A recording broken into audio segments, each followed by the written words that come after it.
तर आज आपण ज्या निमित्ताने इथे जमलेलो आहोत, आय होप सगळ्यांना माहिती असेल की डॉक्टर बाबासाहेब आंबेडकर यांची 135वी जयंती आहे आणि आपण एक समता सप्ताह म्हणून राबवतोय आणि त्याच्या अंतर्गत विविध आपले जे काही व्याख्यान आहेत ते होत असतील। तो जो लेक्चर का पैटर्न है बेटा हमारा ना हिंदी में लेक्चर रहेगा, जहां जहां रिक्वायर्ड वहां मराठी भी रहेगा, जहां रिक्वायर्ड वहां पे इंग्लिश भी रहेगा। तो मिक्स पैटर्न में हम लोग बेटा लेक्चर को आगे बढ़ाएंगे और डॉक्टर बाबा साहब अम्बेडकर का जो जीवन कथा है उसको समझने का प्रयास हम लोग करेंगे। तो जो जीवन कथा है एक उन्होंने ऑटोबायोग्राफी लिखी है जिसका नाम है वेटिंग फॉर वीजा, उससे बेटा समझने का हमारा प्रयास रहेगा। वेटिंग फॉर वीजा मेरे सबको बेटा आपको एक पर्सनल एडवाइस है कि आप सभी लोग ये किताब को अवश्य पढ़ो। रियल लाइफ स्टोरी का मतलब ये है कि डॉक्टर अम्बेडकर जिस मतलब वो जमाने में जो समुदाय में उनका ये हुआ जन्म हुआ तो समुदाय पिछड़ा माना जाता था।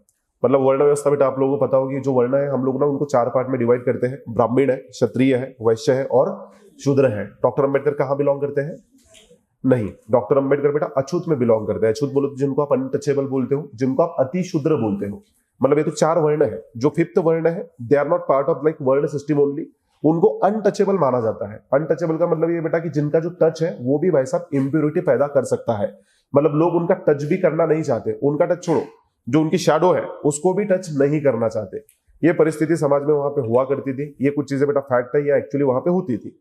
तो फॉर एग्जांपल कि अगर हम लोग संस्कृति का डिस्कशन कर रहे हैं, भारत के समाज का डिस्कशन कर रहे हैं, भारत की व्यवस्था का डिस्कशन कर रहे हैं और वो व्यवस्था में हमको पता चल रहा है कि नहीं यार बड़ा ही डिस्क्रिमिनेटिव सिस्टम नजर आ रही है, बड़ा एक्सप्लॉइटेटिव सिस्टम नजर आ रहा है, कुछ लोग उनको बड़ा प्रताड़ित किया जा रहा है, तो उसने बेटा बुरा लगने से ज्यादा बेहतर यह है कि जो गलती हुई वो समझ लो और गलती को रेक्टिफाय करो। रेक्टिफिकेशन का मतलब आप लोग जानते हो बेटा क्या ना, कि स्वतःच्या चुका बाबा दुरुस्त करून घ्यायला पाहिजे। कि पहले जातिवादी है, आज भी जातिवादी है, तो भारत का फ्यूचर भी जातिवादी रहेगा। पहले जातिवादी थे, ठीक है, पता नहीं था क्या सही है क्या गलत है, अभी पता चल गया क्या सही है क्या गलत है। तो फ्यूचर अगर बेटर करना है तो ये जो जात पात बेटा जो कुछ भी वहां पे डिस्क्रिमिनेशन चलता है इसको रोकना पड़ेगा। अगर वो रोका नहीं गया तो ये समाज जो है भाई साहब वो बड़ा ही विकट परिस्थिति में वहां पे जाता चला जाएगा और भारत की अधोगति हो जाएगी। तो doctor Ambedkar always used to say कि we are Indian first and the last. वो हिसाब से बेटा ये जो प्रवचन रहेगा, जो पूरा अपना सेशन रहेगा, आप लोग सुनिएगा। पहले तो हम लोग बात करेंगे कि अभी रिसेंटली 11 अप्रैल को बेटा वहां पे महात्मा फुले की जयंती हुई और उसके बाद आज जो अगर आप देखोगे तो आज हमारे डॉक्टर बाबा साहब अम्बेडकर की जयंती है। आज का लोक सत्ता अगर पढ़ा होगा तो आज के लोक सत्ता में एक बड़ा ही जबरदस्त लेख आया है। ये दोनों के बीच का कनेक्शन दिखा है कि गुरु शिष्य क्या परंपरा है। आपको वहां पे कनेक्शन समझ जाएगा कि महात्मा फुले ने जो कार्य किए वो लेगेसी को डॉक्टर बाबा साहब अम्बेडकर ने आगे कैसे लेके गया। वो लेख के शुरुआती दौर में आप देखोगे कि वहां पे बोलते हैं कि डॉक्टर बाबा साहब अम्बेडकर क्या कर रहे हैं कि महात्मा फुले को कुछ श्रेष्ठ लोगों के भाई साहब पंक्ति में रख रहे हैं। श्रेष्ठ लोगों का मतलब क्या है कि अपने डॉक्टर अम्बेडकर बोला करते थे कि मेरे 3 मेजर गुरु हैं। 3 गुरु का मतलब यह है कि सबसे पहले हमारे बुद्ध, उसके बाद बेटा हमारे कबीर और तीसरे बेटा हमारे महात्मा फुले। तो 3 मेरे गुरु है बोले। तो गुरु है तो गुरु से शिष्य ने क्या सीखा वो डॉक्टर अम्बेडकर वहां पे बताते हैं। मतलब वो लेख में भी ऐसा बताया गया है। पर डॉक्टर अम्बेडकर ने एक बड़ा अच्छी बात वहां पे बोली थी कि गुरु अपने शिष्य को मार्गदर्शन करता है और शिष्य ने गुरु का मार्गदर्शन लेना चाहिए। गुरु के अगर कुछ निष्कर्ष है, निष्कर्ष का मतलब जानते हो बेटा कंक्लूजन, तो जरूरी नहीं है कि शिष्य उसको मान्य करेगा ही करेगा। अगर शिष्य ने रिजेक्ट भी कर दिए तो उससे कोई मेजर फर्क पड़ने वाला नहीं है। और अच्छा शिष्य और अच्छा गुरु वही होता है कि गुरु अपने निष्कर्ष शिष्य के ऊपर थोपे ना और शिष्य भी ब्लाइंडली गुरु के निष्कर्ष मान्य ना करे। तो लेक्चर बेटा वही पैटर्न से आप लोग उसको ग्रहण कीजिएगा। समझ रहे आप लोग बात? तो क्या हुआ था कि waiting for visa doctor Ambedkar की जन्म कथा है और पूरा वहां पे जीवन कथा है। 5 मेजर कथा बेटा वहां पे वो बताते हैं। तो ये जो 5 मेजर कथा है वो 5 मेजर में की 3 कथा हम लोग डिस्कस करेंगे और इनका सारा जो जीवन पट है, मतलब जन्म से लेके तो उनके कन्वर्जन तक का वहां का किस्सा कहानी हम लोग एकंदरित देखने का प्रयास करेंगे। अगर मेरे मुझसे कोई बेटा वहां पे प्लेसेस के नाम आ रहे हैं, अगर किसी व्यक्ति के नाम आ रहे हैं, अगर किसी संगठन के नाम आ रहे हैं, अगर किसी न्यूज़पेपर के नाम आ रहे हैं, तो आपके एग्जाम के दृष्टिकोण से बड़े महत्वपूर्ण है। बट ले मैन के लैंग्वेज में हम लोग स्टोरी फॉर्मेट में देखेंगे सो दैट कि आपको इजी टू अंडरस्टैंड रहेगा। तो हमारे डॉक्टर बाबा साहेब अम्बेडकर, जिनको विश्व रत्न बोला जाता है, जिनको भारत रत्न बोला जाता है, उनका जन्म बेटा महू में हुआ। ये महू अगर आप देखोगे इंदौर के पास एक जगह है जहां पे कैंटोनमेंट था, सैनिक अपना ये था स्थानक था, वहां पे इनका जन्म हुआ है। डॉक्टर बाबा साहब अम्बेडकर के पिताजी अगर आप देखोगे तो सूबेदार है। और डॉक्टर अम्बेडकर के सरनेम को लेकर के भी बड़े विवाद चलते हैं कि इनका सरनेम एग्जैक्टली क्या है, किसने दिया है। वैसे डॉक्टर अम्बेडकर के सरनेम अगर आप देखोगे तो उनका जो फैमिली का सरनेम है वो सकपाल था। सकपाल नहीं है, सकपाल। तो सकपाल उनका एक सरनेम है। उसके अलावा उनका दूसरा सरनेम अगर आप देखोगे तो सूबेदार है, क्योंकि उनके पिताजी बेटा सूबेदार की पोजीशन पे वहां पे काम करते थे। उनका तीसरा सरनेम अगर आप देखोगे तो अंबावडेकर, कोकण में इनका जो नेटिव है वो उसका नाम था अंबावडे, तो वहां से नाम पड़ा था अंबावडेकर। और जो बेटा मोस्ट प्रचलित उनका सरनेम बना वो है अम्बेडकर। उसको लेकर के वहां पे कथा कहानियां चलते रहती है कि किस प्रकार वो सरनेम मिला है। वो कितने सत्य कितने असत्य है वी डोंट नो। बट क्या हुआ था कि पिताजी इनके सूबेदार है, पिताजी इनके आर्मी में है, इनका घर अगर आप देखोगे बेटा तो कबीर संप्रदाय को फॉलो करने वाला इनका घर है। सारे इनके घर के जो परिणाम है वो कबीर के ही है। अब कबीर को अगर आपने पढ़ा होगा आपको पता होगा कबीर का बेटा कितना ज्यादा रैशनल माइंडसेट है ना, बड़े जबरदस्त व्यक्ति हो रहे हैं। तो इनके परिवार पे कबीर के संस्कार पड़ रहे हैं। तो इनका जन्म वहां पे हुआ, बट समय के साथ ऐसा हुआ कि जब इनके पिताजी मिलिट्री से रिटायर हो गए या तो कुछ समय के लिए इधर आ गए तो दापोली में वो शिफ्ट हो गए थे। दापोली में आप लोग कुकण, तो दापोली में वो जमाने परिस्थिति ऐसी थी कि जो अस्पृश्य कम्युनिटी के लोग होते थे गवर्नमेंट सर्विस में जा रहे हैं, अगर वहां पे जाकर के रिटायर हो रहे हैं तो दापोली में आके रहा करते थे। बट पिताजी को पता था कि नहीं यार शिक्षण का बड़ा महत्व है। शिक्षण का महत्व क्यों है? क्योंकि शिक्षण के बेसिस पे नौकरी मिल सकती है, नौकरी के बेसिस पे आपका भाई साहब आर्थिक परिस्थिति सुधर सकती है, और एक बार अगर आर्थिक परिस्थिति सुधर जाए तो चांसेस है कि सामाजिक परिस्थिति भी आप उसमें सुधार कर सकते हो। इसलिए पिताजी चाहते थे कि मेरे बच्चे यार शिक्षण ग्रहण डेफिनेटली करे। दापोली में शिक्षण की व्यवस्था नहीं थी तो इन्होंने दापोली छोड़ दिया। दापोली छोड़ करके सातारा आ गए। बड़ी बात दे सकते हैं कि डॉक्टर बाबा साहब अम्बेडकर की जो माता जी है उनकी काफी जल्दी बेटा डेथ हो गई थी। तो जब उनकी डेथ हो गई तो उनकी जो आत्याबाई है ना फूफी, तो उनके आत्याबाई ने बेटा उनको पाल पोस के वहां पे बड़ा किया है। और ये आत्याबाई है कि जो उनको नाम देते हैं भीवा। तो डॉक्टर अम्बेडकर का घर का नाम एक्चुअली भीवा होता था, बट उस स्कूल में गए तो भीमराव ऐसे वो नाम पड़ गया। पिताजी का नाम इनके रामजी है। तो जब स्कूल में गए, स्कूल में जाने के बाद ये भी जाते थे, इनके साथ इनके भाई एक आनंद बोल के वो भी वहां पे स्कूल में जा रहे हैं। सातारा में एनरोल हो गए। अब सातारा में जाने लगे, बट बड़ी ही विपरीत परिस्थिति है कि पहली बार जात का अगर इन्होंने कहीं पे चेहरा देखा है तो दैट वाज स्कूल। अब बड़ी इंटरेस्टिंग बात है बेटा कि स्कूल बोले तो हम लोग उसको विद्या का घर बोलते हैं, स्कूल बोले तो हम लोग बोलते हैं कि जहां पे बच्चे भाई साहब भारत का फ्यूचर डिफाइन करेंगे। लेकिन वही स्कूल में परिस्थिति ऐसी है कि छुआछूत प्रैक्टिस की जा रही है, अनटचेबिलिटी प्रैक्टिस की जा रही है। कि कुछ बच्चों का बोलना ऐसा है कि we are the upper caste, कुछ बच्चों का बोलना ऐसा है कि भाई साहब ये जो अपर कास्ट है हमारे साथ डिस्क्रिमिनेट कर रहे हैं in the name of so called lower caste. तो इनका जो टच है इंप्योर माना जाता है। मतलब समाज कितना बैकवर्ड था पता है क्या? कि लोगों का इतना खराब लॉजिक होता था कि लेट्स से कि अगर मैं अनटचेबल हूं, अगर मैं किसी मैटिन पे बैठा हूं, ये मैटिन पे मैं बैठा हूं, यही मैटिन पे कुछ और भी लोग बैठे हैं, तो मेरे टच से मैटिन इंप्योर हो गई और ये मैटिन के टच से पूरा भाई साहब जो भी लोग बैठे वो सब इंप्योर हो गए। इतना फालतू बेटा लॉजिक होता था। इसलिए जो बेचारे अनटचेबल बच्चे होते थे उनको क्लासरूम में एंट्री नहीं थी, क्लास के बाहर बैठो। उनको प्रेशराइज किया जाता था, टॉर्चर किया जाता था, कभी डायरेक्टली कभी इनडायरेक्टली, बट क्लास के बाहर बैठने पे मजबूर होते थे। अब बच्चा है क्लास के बाहर बैठा है, क्लास चल रहा है, शिक्षण चल रहा है, बढ़िया तरीके से हो रहा है। बट बेटा बचपन में आपको पता होगा शिक्षण की तरफ विशेष किसी का अट्रैक्शन इतना ज्यादा नहीं होता, बट फिर भी ये बच्चा वहां पे पढ़ाई लिखाई अपनी कंटिन्यू कर रहा है। बट वहां पे बात देखते जा रहे हैं यार हमको क्लास के बाहर बिठाया जाता है। कुछ लोग हमारा जो टच है इंप्योरिटी वाला मानते हैं। क्यों मानते हैं? ऐसा हमने क्या क्राइम किया है? वो इंसान दिखते हैं, हम भी तो इंसान दिखते हैं, फिर फर्क क्या है? अच्छा वो लोग कुत्तों को उठा करके घूमते हैं, बिल्लियों को उठा करके घूमते हैं, भैंस का ऊपर उठा करके फेंकते हैं, उससे फर्क नहीं पड़ रहा, लेकिन हमारे टच से उनको फर्क पड़ रहा है। ये विचार मनी मन उनको खाने लगे, बट विचारों का कोई बेटा वहां पे सोल्यूशन मिल नहीं रहा था। तो जो है एक्सेप्ट करके आगे बढ़ने लगे।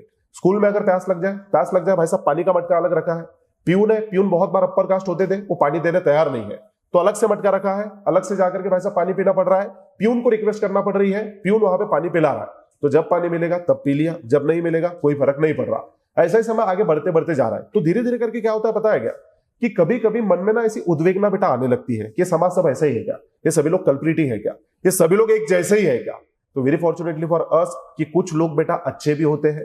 पूर्ण समाज, पूर्ण कम्युनिटी कभी भी बुरी भी नहीं हो सकती, और पूर्ण समाज, पूर्ण कम्युनिटी कभी भी बेटा अच्छी भी नहीं हो सकती, है ना? ये जो अच्छाई और बुराई है ये कम्युनिटी, धर्म, जात इनकी खासियत नहीं है, ये व्यक्ति विशेष गुण है। तो वेरी फॉर्चुनेटली फॉर अस कि एक दिन क्या हुआ कि वैसा फॉर्चुनेट तो घटना नहीं है, बट उसका आउटकम फॉर्चुनेट है कि एक दिन बारिश आ रही थी।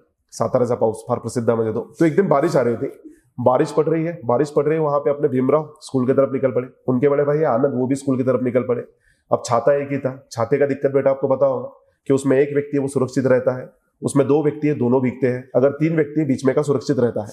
अब दिक्कत ये होगी कि दो व्यक्ति थे, वो छोटा भाई है भीमराव, ये आनंद बड़ा भाई है। अब दोनों वहां पे चल रहे थे छाता लेकर के, भीमराव बेचारा भीगते जा रहा है, आनंद उसको छाते में लेने से तैयार नहीं, वहां पे इनकार कर रहा है। अब चलते चलते ऐसा हुआ कि भीमराव छोटा है तो बारिश में भीगते स्कूल की तरफ चले गए। अब स्कूल की तरफ चले गए बारिश में भीगते। सातारा बेटा, सातारा के लोगों के आपको पता होगा बड़ा ही प्लीजेंट क्लाइमेट सातारा में रहता है, बारिश आती है, हवा चलती है, ठंड भी लगती है। तो बच्चा स्कूल के बाहर बैठा है, बच्चा भीगा हुआ है और बच्चा ठंड में भाई साहब ऐसे कर रहा है। अब ये बच्चे को एक शिक्षक ने देखा कि क्या झाला। वो शिक्षक का नाम था पेंडसे गुरुजी। धनंजय कीर अपने किताब में कथा बताते हैं। तो पेंडसे गुरुजी बोल के एक शिक्षक थे, उन्होंने देखा भाई व्हाट इज हैपनिंग। उन्होंने पूछा क्या हो गया? बोले सर हम भीग क्या है मैं यहाँ पे बैठा हूँ, अब मुझे ठंड लग रही है। तो पेंडसे गुरुजी वैसे ब्राह्मण बताते हैं धनंजय की, वो पेंडसे गुरुजी इनको उठा करके अपने घर पे लेके जाते हैं और अपने घर पे लिजा करके उनको अच्छे कपड़े पहनने के लिए देते हैं, अपने बेटे के साथ बिठा करके उनको खाना खिलाते हैं। मतलब ये इवेंट को डॉक्टर अंबेडकर बाद में रिपीटेडली मेंशन करते थे कि जो मेरे मन में वहां पे जनरलाइज तरीके का भाई साहब एक हम लोग बोल सकते हैं कि एक वहां पे बन रहा था कि सारी कम्युनिटी ऐसी ही है क्या। But very fortunately for me बोले कि एक व्यक्ति मुझे अच्छा मिला, वो व्यक्ति ने साबित करके दिखाया कि पूरी कम्युनिटी गलत नहीं हो सकती। कुछ लोग अच्छे भी है, ब्राह्मणी है, फिर भी मेरे साथ बेटर ट्रीटमेंट कर रहे हैं, तो मुझे वहां पे ट्रीटमेंट अच्छी मिली, मैं घर पे आ गया। ये धीरे धीरे भाई साहब मेरे विचार बनने लगे। पढ़ाई कर रहे हैं, पढ़ाई करते करते करते मैट्रिक तक पहुंच गए। वो समुदाय से आके आप स्कूल में जा रहे हो, ये पहला अचीवमेंट है। वो समुदाय से आकर के आप मैट्रिक पास हो रहे हो, दूसरा अचीवमेंट है। आप पहले व्यक्ति बन रहे हो, आपके सत्कार हो रहे हैं। डॉक्टर अंबेडकर से एक्चुअली सत्कार वाले होते। वो बोलते हुए मुझे कुछ समझ में नहीं आ रहा था कि ऐसा मैंने क्या पराक्रम कर दिया, बट मेरे बोले हर जगह सत्कार हो रहे हैं। इवन शाहू महाराज को जब हमें पता चला था कि बच्चा पैसा मैट्रिक हुआ, वो भी बड़े खुश वहां पे हो गए थे कि चलो भाई अच्छी बात है, तरक्की की बात है। तो जब उनके ऐसे समाज सत्कार अलग अलग जगह हो रहे हैं, एक उनके गुरुजी थे, उन्होंने पहली बार उनको बुद्ध का किताब गिफ्ट कर दिया था। तो बोलते हैं कि पहली बार जीवन में बुद्ध वहां पे इंट्रोड्यूस हुए। अब पिता को एक बात पता चली कि सातारा में अपने स्कूल की लिमिटेशन है, अगर इनको फर्दर एजुकेशन देना है तो कहीं तो और जाना पड़ेगा, Bombay is the best place. But meanwhile ये उनके स्कूलिंग के दौरान, ये उनके चाइल्डहुड में एक घटना घटित होती है जिसको doctor Ambedkar waiting for visa में अपनी पहली कथा बताते हैं बेटा। और वहां पे बताते हैं कि कितना भीषण भाई साहब जात का रूप हम लोगों ने देखा था। जात बोलो, छुआछूत बोलो, जो आपको अच्छा लगता है वो बोलो, बड़ा भयंकर रूप था। बोले एक बार क्या हुआ कि समर का समय आया। समर में आपने माहिती से बढ़ा कि हमको चलती है भाई साहब छुट्टियां, कब छुट्टियां लग जाएगी, हम लोग कहीं तो घूमने जाते हैं। तो ये यहीं पे थे, इनके गांव सातारा में। इनके पिताजी कोरेगांव बोल के गांव वहां पे काम करते थे। तो पिताजी ने बोला था कि उन्हाळ्याच्या सुट्ट्या लागल्या कि मेरे पास आ जाना। बच्चों ने बोला था ठीक है कोई बात नहीं। अब छुट्टी का समय आ गया, छुट्टी का समय आ गया। ट्रैवलिंग का प्लान ऐसा था कि ट्रेन में बैठ के जाएंगे, ट्रेन से उतरेंगे, वहां से बग्गी लेना पड़ेगी, बग्गी लेके आगे जाएंगे। प्लान सब बन के रेडी था, प्लान सब बन के रेडी था। आत्याबाई ने भाकर वाकर बांध दी। अब टिपिकल बेटा हम लोग मराठी है, आपको पता होगा, आप माँ से, आत्या से, काकी से बोलो कुठे जायचं है, तो माँ, आत्या, काकी आपको रोटी बना के देती है। आपकी रिक्वायरमेंट होती है 2 रोटी की, माँ, आत्या, काकी बेटा 20 रोटी आपके साथ बांध के देती है कि खा ले बेटा, तो खा ले बेटा, कोई बात नहीं। अब टिपिकल मराठी लोग ठेचा भाकर खाने वाले लोग हैं, तो आत्याबाई ने इनको सिदूरी बांधी। सिदूरी समझते हो ना बेटा, टिफिन, सिदूरी बांधी, सिदूरी बांध करके निकल पड़े। ये निकल पड़े, पिताजी को बेटा लेटर लिखे गए थे कि वी आर कमिंग, प्लीज वो जो भी अरेंजमेंट उतने देख लेना। पिता ने बोला ठीक है मैं अरेंजमेंट देख लूंगा। बट गलती यहाँ पे ये हुई थी कि जो डेट है उसमें ना थोड़ा मिसकम्युनिकेशन हो गया था कि लेट से उन्होंने बोला था कि 14 को आने वाले हैं, तो पिता को गलती से 15 का पता था, बट दोनों को पता नहीं था कि वहां पे मिसकम्युनिकेशन हुआ है। तो डॉक्टर अंबेडकर निकल पड़े। छोटे हैं, बहुत बड़े नहीं है, वो है, उनके कजिन उनके साथ है, आनंद भी उनके साथ है। तो ये सब जो भावंड है ये निकल पड़े, सातारा गए, ट्रेन में बैठे, ट्रेन कोरेगांव की तरफ वहां पे चलना शुरू हो गई। प्लान ऐसा था कि शाम को हम लोग वहां पे पहुंचेंगे, पप्पा आएंगे, पप्पा आकर के बग्गी में बिठाएंगे, हमको अपने गंतव्य पे लेके जाएंगे। बट ऐसा हुआ कि जैसे भाई साहब सातारा से कोरेगांव की तरफ ट्रेन गई, जहां पे उनको उतरना था वहां पे लोग उतरे and they were waiting for the father कि कहां पे है, या तो कोई व्यक्ति को भेजा होगा वो कहां पे है, बट कोई भी दूर दूर तक दिखाई नहीं दे रहा। अब बेटा सूबेदार के बच्चे, घर पे इनका इकोनॉमिकल परिस्थिति ठीक ठाक है, बहुत भी ज्यादा गरीबी नहीं है। तो ठीक ठाक का मतलब ये है कि कपड़े अच्छे पहनते हैं, तो समझ में नहीं आते थे कि दलित का बच्चा है। तो ये लोगों ने वेट किया, वेट करते गए। पिताजी ने कोई व्यक्ति को भेजा नहीं, या तो पिता खुद भी नहीं है। फिर अब इन्होंने सोचा एक काम करते हैं, एक बग्गी हायर कर लेते हैं और हायर करके चले जाते हैं। तो बग्गी वाले को बोला कि भाई ले चल। अब परेशानी ये हो रही थी कि शाम हो रही थी, वो जमाने की परिस्थिति एकदम विपरीत है बेटा। वो जमाने में परिस्थिति है कि शाम हो जाए, लाइट अगर भाई साहब खत्म हो जाए तो दिखता नहीं है। मतलब आज कैसा ट्रांसपोर्टेशन बेटा ईजी है, आज हमारे पास अच्छे खासे एडवांस वहां पे ऑटोमोबाइल है, वो जमाने में ऐसा कुछ भी नहीं था। अगर अंधेरा हो जाए तो आप एक ही जगह पे आपको रुकना पड़ेगा, आप परेशान हो जाओगे। अब दिक्कत ये हो गई कि शाम होते जा रही है, डरते जा रहे हैं कि अंधेरा हो गया तो हम लोग क्या करेंगे। एक बग्गी वाले के पास गए, बग्गी वाले को रिक्वेस्ट की कि भावा घेऊन चलतो का। बग्गी वाले ने बोला ओके, बट रात हो गई, बोले डबल किराया लगेगा। इन्होंने बोला कोई बात नहीं, बट घेऊन चल। शाम के समय बग्गी में बैठ गए। बग्गी वाले को पहले बात का एहसास नहीं हुआ कि बच्चे किस समुदाय से आते हैं। बग्गी वाले ने उनको बिठा तो लिया, बच्चे बैठे, लेकिन बैठ करके अंधेरा हो रहा था तो बच्चे एक दूसरे का बेटा वहां पे हम लोग बोल सकते हैं मोटिवेट कर रहे हैं एक दूसरे को, वो आपस में बातचीत कर रहे हैं। तो बातचीत करते ऐसा हुआ कि बग्गी वाले ने बातचीत सुनी। समाज बहुत ही बेटा थर्ड क्लास है, समाज एक्चुअली आपके बातों से भी समझ जाता है कि आप किस समुदाय से बिलोंग करते हो। तो इनके बातों से बग्गी वाले को पता चल गया कि बच्चे दलित के बच्चे हैं। तो जैसे उसको पता चला उसने इमीडिएटली बग्गी रोका, और बग्गी रोक करके सीधे इनको गाली गलौज करने लगा कि तुम्हारा लाजने वाटत का, ऐसे कैसे मेरे बग्गी पे बैठ गए, मुझे बोले आप लोगों ने इंप्योर कर दिया, सारी मेरी जो बग्गी है वो भी अपवित्र कर दी। इंटरेस्टिंग बात है कि इंसान के टच से बग्गी अपवित्र हो गई। बड़ा खतरनाक लॉजिक है कि ये भी अपवित्र कर दिया, तुम्हारी हिम्मत कैसे हुई, ऐसे कैसे बेटे, पहले बताना चाहिए था कि दलित के बच्चे हैं। अब बच्चे शौक, बच्चे बेटा इतना जो घृणास्पद चेहरा है समाज को पहली बार देख रहे थे कि ऐसा भी होता है कि दलित के बच्चे तो परमिशन नहीं, बाकी बच्चे तो ही परमिशन। एकदम परेशान हो गए। अब रात का समय है, रात के समय बग्गी वाला बोल रहा है कि अभी के अभी नीचे उतरो, बच्चे परेशान है कि यार अंधेरे में हम लोग सरकार जाएंगे तो कहाँ जाएंगे, प्लीज पप्पा तक छोड़ दो। वो बोल रहा मल्ला अजीबात काही माहित नहीं, उतरना ही पड़ेगा। ये बोल रहे प्लीज यार चाहे तो पैसा ज्यादा ले ले बट प्लीज हमको छोड़ दे। इसने बोला कोई बात नहीं, पहले बोले दुगना किराया ले रहा था, अब बोले 3 गुना किराया लूंगा। बच्चों ने बोला ठीक है हरकत नहीं, छोड़ दे। बट बोले मैं बग्गी पे नहीं बैठूंगा, मैं पैदल चलूंगा। बच्चों ने बोला क्यों? नहीं बोले तुम लोग बैठे हो ना, तुम्हारे वजह से मैं इंप्योर हो रहा हूं। तो बग्गी वाला इतना मूर्ख है कि नीचे चल रहा है, बग्गी आगे चल रही है, बच्चे बग्गी में बैठे हैं। बट वो चलते चलते चलते चलते बेटा वो इंसान है, वो घोड़ा थोड़ी है, वो थकेगा, वो थक रहा है, आगे बढ़ रहा है थक रहा है, आगे बढ़ रहा है थक रहा है, आगे बढ़ रहा है थक रहा है। अब बच्चे बग्गी में बैठे हुए थे, बच्चे देख रहे हैं कि भाई कब पहुंचाएगा कब नहीं पहुंचाएगा, अंधेरा एकदम हो चुका है, आता कराया चका है। थोड़ा आगे गए तो वहां पे एक धर्मशाला नजर आई। जहां पे धर्मशाला नजर आई तो बग्गी वाले को ऐसा रखा कि थोड़ा आराम करेंगे, आराम करके आगे चले जाएंगे। तो बग्गी वाले ने बच्चों से बोला कि धर्मशाला है, हम लोग आराम करेंगे। धर्मशाला का मतलब आई होप आप लोग बेटा जानते होंगे कि रुकने की जगह होती थी। बट वहां पे कैसा होता था बताया कि जात के हिसाब से अरेंजमेंट होती थी कि अपर कास्ट है अलग, जैन है अलग, मुस्लिम है अलग, लोअर कास्ट है बाहर, ऐसा अरेंजमेंट वहां पे होता था। तो बच्चों ने बोला कोई हरकत नहीं, आप थोड़े समय के लिए धर्मशाला में रुक करके आराम कीजिए, बाद में आगे जाएंगे। तो बग्गी वाला रुक गया, बग्गी वाला वहां पे रुक करके आराम करने अंदर चला गया। बच्चों ने सोचा ठीक है जब तक ये आराम कर रहा है तब तक खाना खा लेंगे, रात हो चुकी है। तो जो आत्या भाई ने रोटी दी थी, बच्चों ने रोटी खोली, ठेचा भाकर, बच्चे बेचारे दबा दबा के खाना खा रहे हैं। अब बच्चे बाहर ही बैठे हैं, बच्चे बाहर बैठे खाना खाते खाते खाते बेटा तीखा है, ठेचा है तो प्यास तो लगेगी। तो बच्चों ने उसको पूछा कि पानी की व्यवस्था आहे का? उसने क्लियरली बोला कि देखो भाई धर्मशाला के अंदर मत आना, धर्मशाला अपर कास्ट की है, पानी की व्यवस्था अगर आपको चाहिए धर्मशाला के बाहर एक तालाब है वहां पे पानी मिलेगा। बच्चों ने बोला बाहर क्या? बोले तिकड़े आगे तिकड़े जा। बोले ठीक है भाई। बच्चे बाहर गए, बाहर जाकर के वहां पे जब तालाब देखा तो डॉक्टर अंबेडकर बड़ा भावुक होकर के बोलते हैं कि जब बोले हम लोग नीचे पानी पीने झुके तो पानी पीने के लिए जैसे बोले गर्दन नीचे की, वहां पे बदबू आ गई। अच्छा वो जो बदबू थी वो मल और मूत्र की थी, और वो जो मलमूत्र है मात्र जानवरों का नहीं है, इंसानों का भी मलमूत्र है।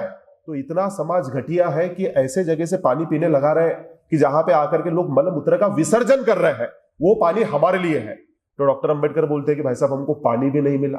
पानी हम देख रहे हैं, बोल रहे हैं कि पानी तो यार बेसिक राइट है ना किसी का, लेकिन तुम्हारी जो जात व्यवस्था बोले पानी भी डिनाय कर रहे हैं। पानी बोले चैरिटी नहीं है, वो अधिकार है जो बाद में वो बोलते हैं, बट हमको वो भी डिनाय किया गया था। हम परेशान हो गए, बग्गी में बैठे रात भर रोते रहे। सुबह बोले हमको बग्गी वाले ने छोड़ दिया, पप्पा के पास पहुंचे तो पप्पा ने हमको बताया कि यार काहीतरी गड़बड़ झाली, जिसको मैसेज संदेशा देने बोला था वो आदमी संदेशा देना भूल गया। बट डॉक्टर अंबेडकर बोलते हैं कि आमचं बालमन होतं, बालमन का मतलब हम छोटे थे, और वो बालमन पे ऐसे परिणाम हो रहे हैं, ये समाज का चेहरा हमारे बच्चे रूप में हम लोग देख रहे हैं कि कितना भयावह ये चेहरा है। तो ऐसी घटनाओं वेटिंग फॉर वीजा के पहले कहानी में बताते हैं, फिर आगे उनका जिंदगी कंटिन्यू होते जाता है। वेरी फॉर्चुनेटली फॉर हिम कि सातारा छोड़ा गया, सातारा छोड़ के मुंबई चले गए। मुंबई चले गए, वहां पे बेटा एल्फिस्टन कॉलेज है, वहां पे उन्होंने खुद को एनरोल कर लिया। वो बीए की पढ़ाई करने लगे। बीए की पढ़ाई करते करते करते करते एक बात का एहसास हुआ कि एक बड़े ही जबरदस्त राजा हमारे पास रहे हैं जिनका नाम है सयाजीराव महाराज गायकवाड़, लेजेंडरी। तो सयाजीराव महाराज गायकवाड़ वो जमाने में बच्चों को स्कॉलरशिप देते थे, और बच्चों को स्कॉलरशिप दे के कहीं तो विदेश या तो भारत में पढ़ाई लिखाई करने इंकरेज करते थे। तो इनको पता चला कि स्कॉलरशिप मिलती है, बट स्कॉलरशिप फुकट में नहीं मिलती, स्कॉलरशिप दान में नहीं मिलती भाई साहब, उसके लिए परीक्षा देना पड़ती है, और उसकी कंडीशन भी होती है कि अगर आपने बड़ौदा के स्टेट से स्कॉलरशिप ली और अगर आपने वहां से एजुकेशन लिया तो आपको बड़ौदा के स्टेट में काम करना पड़ेगा, ये प्राइमरी कंडीशन है। तो इनके जो पिताजी थे, पिताजी ने मना कर दिया कि बड़ौदा के स्टेट में अगर काम करना पड़ेगा तो स्कॉलरशिप मत ले, कोई जरूरत नहीं है। इन्होंने बोला नहीं, मुझे एजुकेशन लेना है, स्कॉलरशिप मेरे लिए बेटर रहेगी, वो स्कॉलरशिप लेकर के मैं भारत के बाहर जाऊंगा। प्लान बड़ा जबरदस्त है, तो भारत के बाहर जाऊंगा, प्लान बनाया गया। 1915 का समय रहेगा, 1913 का समय रहेगा। बीए पास वो जमाने में हो चुके थे, स्कॉलरशिप इनको मिल गया, 500 रुपए का स्कॉलरशिप मिला था। प्लान ये था कि विदेश कोलंबिया में जाकर मैं एमए कंप्लीट करूंगा, उसी के साथ में पीएचडी भी कंप्लीट करूंगा। तो डॉक्टर बाबा साहब अंबेडकर बेटा भारत के पहले व्यक्ति बन जाते हैं जो भारत छोड़ के विदेश में अर्थशास्त्र में पीएचडी करते हैं। भारत के पहले व्यक्ति है जो विदेश जाके अर्थशास्त्र में पीएचडी कर रहे हैं। तो जब वहां पे चले गए, डॉक्टर अंबेडकर बोलते हैं कि पहली बार जो मैंने अमेरिका का समाज देखा और जो अमेरिका के समाज का प्रभाव मुझ पर पड़ा बड़ा ही खतरनाक है। पहली बार मैं इक्वालिटी देख रहा हूं, पहली बार मैं देख रहा हूं कि लोग आपस में आ रहे हैं, एक दूसरे के साथ बातचीत कर रहे हैं, हमारा टच किसी को अब इंप्योरिटी वाला नहीं लग रहा, लोग मुझसे बातचीत कर रहे हैं। बट दिक्कत यह है कि जो अध्ययन मैं करने के लिए वहां पे गया था तो वो अध्ययन काफी लंबे चौड़े समय का था, लगभग 8 साल की वो पढ़ाई रहेगी। मेरे पास 500 रुपए है, 500 रुपए में मैं 8 साल नहीं रह सकता, मुझे काफी जल्दी वो कार्य खत्म करना पड़ेगा। तो बेटा दैट वाज द टाइम कि when he started studying 18 hours a day. आप लोगों ने सुना होगा ना, डॉक्टर अंबेडकर बाळांनो 18 तास अभ्यास करायचे। उन्होंने ये जमाने में किया है, उन्होंने डीएससी के जमाने में भी किया है। ये दोनों जमाने में उन्होंने 18 घंटे एवरी सिंगल डे पढ़ाई की है। What was the need? जैसे कि आप में के बड़े सारे बच्चे होते हैं, कंफ्यूज होते हैं कि सर कितने घंटे पढ़ाई करना है यूपीएससी के लिए, कितने घंटे करना है और किती तास करायचं बाळांनो, किती तास करायचं ते डिपेंड करतात ना तुमको यूपीएससी कब क्लियर करना है. अगर तुम्हारा बेटा पंचवार्षिक योजना है तो आरामात कर, रोज से 1 तास हर करना है त्याच्यात है ना. बट जल्दी क्लियर करना है तो भाई साहब मिनिमम 12 घंटे तो आपको करना पड़ेगा, 8 घंटे तो करना पड़ेगा. सिलेबस उतना वाइड है ना, तो उनके सामने ऑप्शन नहीं है. 18 घंटे वो वहां पे काम कर रहे हैं. 500 रुपए की स्कॉलर थी, लिमिटेड रिसोर्सेस थे, उसमें पढ़ाई करना है, उसमें अध्ययन करना है. तो कोलंबिया यूनिवर्सिटी आज भी बेटा जो 14 अप्रैल का आज का दिन है, भीम जयंती ज्याला आपण म्हणतो, डॉक्टर आंबेडकर बाबासाहेब आंबेडकर की जयंती बोलते हैं, तो बेटा कोलंबिया यूनिवर्सिटी आज भी भीम जयंती मनाती है. कोलंबिया यूनिवर्सिटी बोलती भी है कि one of the most brightest student ever हमारा अगर कोई रहा तो डॉक्टर अंबेडकर है. तो दैट वाज द प्लेस कि जहां पे उन्होंने एमए कंप्लीट किया. दैट वाज द प्लेस कि जहां पे उन्होंने अपना थीसिस लिखा कि नेशनल डिविडेंड ऑफ इंडिया, ऐसा उसका नाम था. कास्ट इन इंडिया, ये भी थीसिस उन्होंने वहां पे लिखा. और वही कास्ट इन इंडिया में बोलते हैं कि जाति का आधार धर्म बन चुका है, उसके अलावा ये जात यहां पे टिक नहीं सकती. ये केवल सोशल डिवीजन नहीं है भाई साहब, ये धर्म के आधारित किया गया सर्टिफिकेशन है. वैसा वहां पे कंक्लूजन जाति में लिखते हैं. तो कास्ट इन इंडिया में कास्ट की लिस्ट भी देते हैं कि how many caste are there in India, वो भी उन्होंने वहां पे लिखा था, प्रस्तुत किया था. तो ये सब करते करते करते पढ़ाई लिखाई करते करते 1916 का साल था जबकि वो उधर कोलंबिया में थे. तो तब ना उनको वहां पे लाला लजपत राय मिले थे. अब ये लाला लजपत राय है कि आपने पढ़ा होगा बेटा लाल बाल पाल, है ना. आप लोगों ने पढ़ा होगा बेटा मॉडरेट और एक्सट्रीमिस्ट, जहाल मवाळ आपण त्यांना मराठीमध्ये म्हणतो, है ना. तो ये जो लाला लजपत राय है, एक्सट्रीमिस्ट नेता है, वहां पे उनको मिलते हैं और कोलंबिया में मिलकर डॉक्टर अंबेडकर को बोलते हैं कि आपके जैसे होतकरू जो यूथ बच्चे हैं वो लोगों ने नेशनल मूवमेंट में पार्टिसिपेट करना चाहिए. तो आप बोले अमेरिका में रहकर नेशनल मूवमेंट के लिए काम करो. क्या लगता है बेटा, डॉक्टर बाबा साहब अम्बेडकर ने जो प्रपोजल था एक्सेप्ट किया, रिजेक्ट कर दिया कि लाला लजपत राय रहे कि तुम ना यहाँ पे काम करो नेशनल मूवमेंट के लिए. क्या लगता है बेटा, एक्सेप्ट किया होगा, रिजेक्ट किया होगा? उन्होंने रिजेक्ट कर दिया कि मला माफ करा, मुझसे नहीं हो पाएगा. क्यों नहीं हो पाएगा भाई? पहली बात तो 500 रुपए की स्कॉलर किसी और ने मुझे दी है, मैं मेरे पैसों से नहीं आया. अब उन्होंने अगर भाई साहब मुझे स्कॉलरशिप दी है तो मैंने अपनी ईमानदारी दिखाना चाहिए. उन्होंने पढ़ाई के लिए दी है. अगर पढ़ाई छोड़ के मैं ये सारे कार्य कर रहा हूं तो बात ना गलत हो जाएगी, वो बात सत्य नहीं, वो बात थोड़ी वहां पर मेरे मोरली अच्छी नहीं रहेगी. तो इनका ये है कि मेरा एम, मेरा टारगेट वो है, मैं पढ़ाई करूंगा, अध्ययन करूंगा, भारत में लौट के वापस जाऊंगा. अब जब भारत में आकर के पीएचडी हो गया है, अपने कम्युनिटी के विदाउट एनी डाउट वो मोस्ट एजुकेटेड पर्सन बने. जब उनका पीएचडी हो गया, शाहू महाराज को पता चला, उन्होंने कोल्हापुर में शक्कर बांट दी. एलिफेंट पे बैठे और लोगों को शक्कर बांट रहे हैं. बट यू कैन इमेजिन कि शाहू महाराज का भी ग्रेटनेस कितना है कि एक दलित बच्चा पीएचडी होकर वापस आ रहा है तो आदमी यहां बैठ के सेलिब्रेट कर रहा है. अब आपने वचन दिया था, वचन ये था कि आपको बड़ौदा स्टेट में काम करना पड़ेगा. आप पीएचडी हो, आप एमए हो, आप वेरी वेल एजुकेटेड हो, आप कोलंबियन आप विक्टोरियन इंग्लिश बोलते हो, काफी फ्लुएंटली बोलते हो, तो नो डाउट कि आपको जो जॉब मिलेगा वो क्लास 1 लेवल का रहेगा. तो बेटा मिलिट्री डिपार्टमेंट में सेक्रेटरी लेवल पे इनकी पोस्टिंग बड़ौदा स्टेट में हुई. अब you can imagine military department है और सेक्रेटरी लेवल पे पोस्टिंग है, क्लास 1 है, जैसे कि आप लोग बन जाओगे बेटा, है ना. अब क्लास 1 लेवल पे आदमी पहुंच गया. बड़ौदा स्टेट में इनका ज्वाइनिंग का दिन था. जो दिन इनका ज्वाइनिंग का था, सयाजीराव महाराज गायकवाड़ उपलब्ध नहीं थे. सयाजीराव महाराज गायकवाड़ मैसूर गए थे. तो वेटिंग फॉर वीजा की सेकंड कहानी कि what exactly happened at Baroda, वो बताते हैं, वो प्रस्तुत करते हैं कि यार मैंने क्या वहां पे झेला है. मैं क्लास 1 हूं, मैं मोस्ट एजुकेटेड व्यक्ति हूं, मैं फ्लुएंट इंग्लिश बोलता हूं. अब मैं सूट कोट पहनता हूं, पर्पसफुली पहनता हूं. क्यों पहनता हूं बेटा पर्पसफुली? कि जिस कम्युनिटी से मैं बिलोंग करता हूं उनको बेटा बेयर मिनिमम कपड़े भी पहनने के लिए नहीं है. मैं सूट कोट पहन के उस सबके मन में कॉन्फिडेंस जिंदा करना चाहता हूं कि अगर मैंने किया है तुम भी कर सकते हो, इसलिए मैं सूट कोट ही पहनूंगा. मतलब डॉक्टर अंबेडकर बेटा मुंबई के गर्मी में सूट कोट पहना करते थे. पर्पसफुली था कि अगर मैं साहेब बन सकता हूं तो तुम लोग क्यों नहीं बन सकते. बात समझ रहे हो? प्रोवाइडेड की हार्डवर्क करना पड़ेगा, प्रोवाइडेड की वैसा वहां पे अध्ययन स्टडी करना पड़ेगा, ऑथराइज नहीं होने वाला. तो अल्टीमेटली बड़ौदा जाकर के ज्वाइनिंग के दिन सयाजीराव महाराज गायकवाड़ नहीं थे. सयाजीराव महाराज गायकवाड़ नहीं है. अभी ऑफिस में गए, ऑफिस में कुछ अजब गजब किस्सा इन्होंने देखा कि क्लास 1 है बट फिर भी टेबल बाजू में रखा हुआ है. शॉक हो गए कि ये क्या है, क्योंकि आप क्लास 1 हो बट फिर भी भारतीय लोगों के नजर में, भारतीय का मतलब है कि भारतीय समाज के नजर में, की कितीही शिकला पण तरीही महाराचा मुलगा हा महारच असणार. ये हमारी बेटा वो जमाने की मेंटेलिटी थी कि भाई साहब आप दलित हो, हम तो दलित ही मानेंगे. अलग से इनका टेबल रखा गया, अलग से टेबल रखा गया. डॉक्टर अंबेडकर पूरा अपने किताब में बोलते हैं, ये उन्होंने वेटिंग फॉर वीजा की सेकंड कहानी में बताया कि वहां पे पियून आता था, पियून अप्पर कास्ट था, वो फाइल फेंक के देता था. पानी का मटका मैं बोले उसको पानी मांगता था, वो मुझे पानी नहीं देता था. मेरा मटका अलग था, मैं पी लिया करता था. बट बोले अब मैं यूज टू हो चुका था, मुझे कोई ज्यादा उससे फर्क नहीं पड़ रहा, बड़ी चीजें मैं देख रहा हूं. बट फर्क कहां पड़ा है? बोले कि मैं गया क्वार्टर मांगने, क्वार्टर बोले तो रेसिडेंशियल क्वार्टर. तो मैं बोले रेसिडेंशियल क्वार्टर मांगने गया, बट वहां के जो लोग हैं, जो ऑफिसर्स हैं, उन्होंने मना कर दिया कि सारे क्वार्टर्स फुल है, मैंने बोले महाराज गायकवाड़ को कांटेक्ट किया। महाराज गायकवाड़ ने बोला कि मैं मैसूर में हूं, आने के बाद देखते हैं। अब मैं थोड़ा विचलित हो गया कि तब तक कहां पे रहूं। फिर मैं बोले बड़ौदा में घर से घर जा रहा हूं और वहां पे जाकर के उनको रूम मांग रहा हूं कि कोई रूम देता का रूम रहा। तो यहाँ पे दिक्कत ये थी कि लोग ना इनकी जात पूछ रहे थे, लोग इनकी जात पूछ रहे थे, इनको रूम डिनाई कर रहे थे। ये परेशान हो गए कि यार कब क्या करूं मैं, कि मुझे तो पूरे बड़ौदा में कहीं पे रहने के लिए जगह ही नहीं मिल रही, ऐसे मैं करूं तो करूं क्या। मोस्ट एजुकेटेड आदमी है, बड़ी इंटरेस्टिंग बात है, फिर भी लोग उनको रूम नहीं दे पा रहे। तो इनके एक मित्र थे, जब भी इनके ऊपर बेटा संकट भरी परिस्थिति होती थी, ये अपने मित्रों को कांटेक्ट करते थे। मित्र का नाम था नवल भतेना, पारसी है वो आदमी, and he was very good man. तो नवल भतेना को कांटेक्ट किया और नवल भतेना को बोला कि भतेना यार दिक्कत यह है कि बड़ौदा में कहीं पे भी रूम नहीं मिल रहा, कुछ तो कर। भतेना ने बोला एक काम करते, बड़ौदा स्टेट में बोले अपने पारसी लोगों का हॉस्टल है, तू वहां जा, वहां जाके अपना ओरिजिनल नाम मत बताना, झूठ बोल कि मैं पारसी हूं। तो डॉक्टर अंबेडकर डिस्गाइज में एज अ पारसी ही started living in the Parsi hostel. उन्होंने अपनी रियल आइडेंटिटी रिवील नहीं की, वो कुछ तो एक गलत नाम उन्होंने ले लिया, पारसी नाम था, वो बताया करते थे कि मैं पारसी हूँ।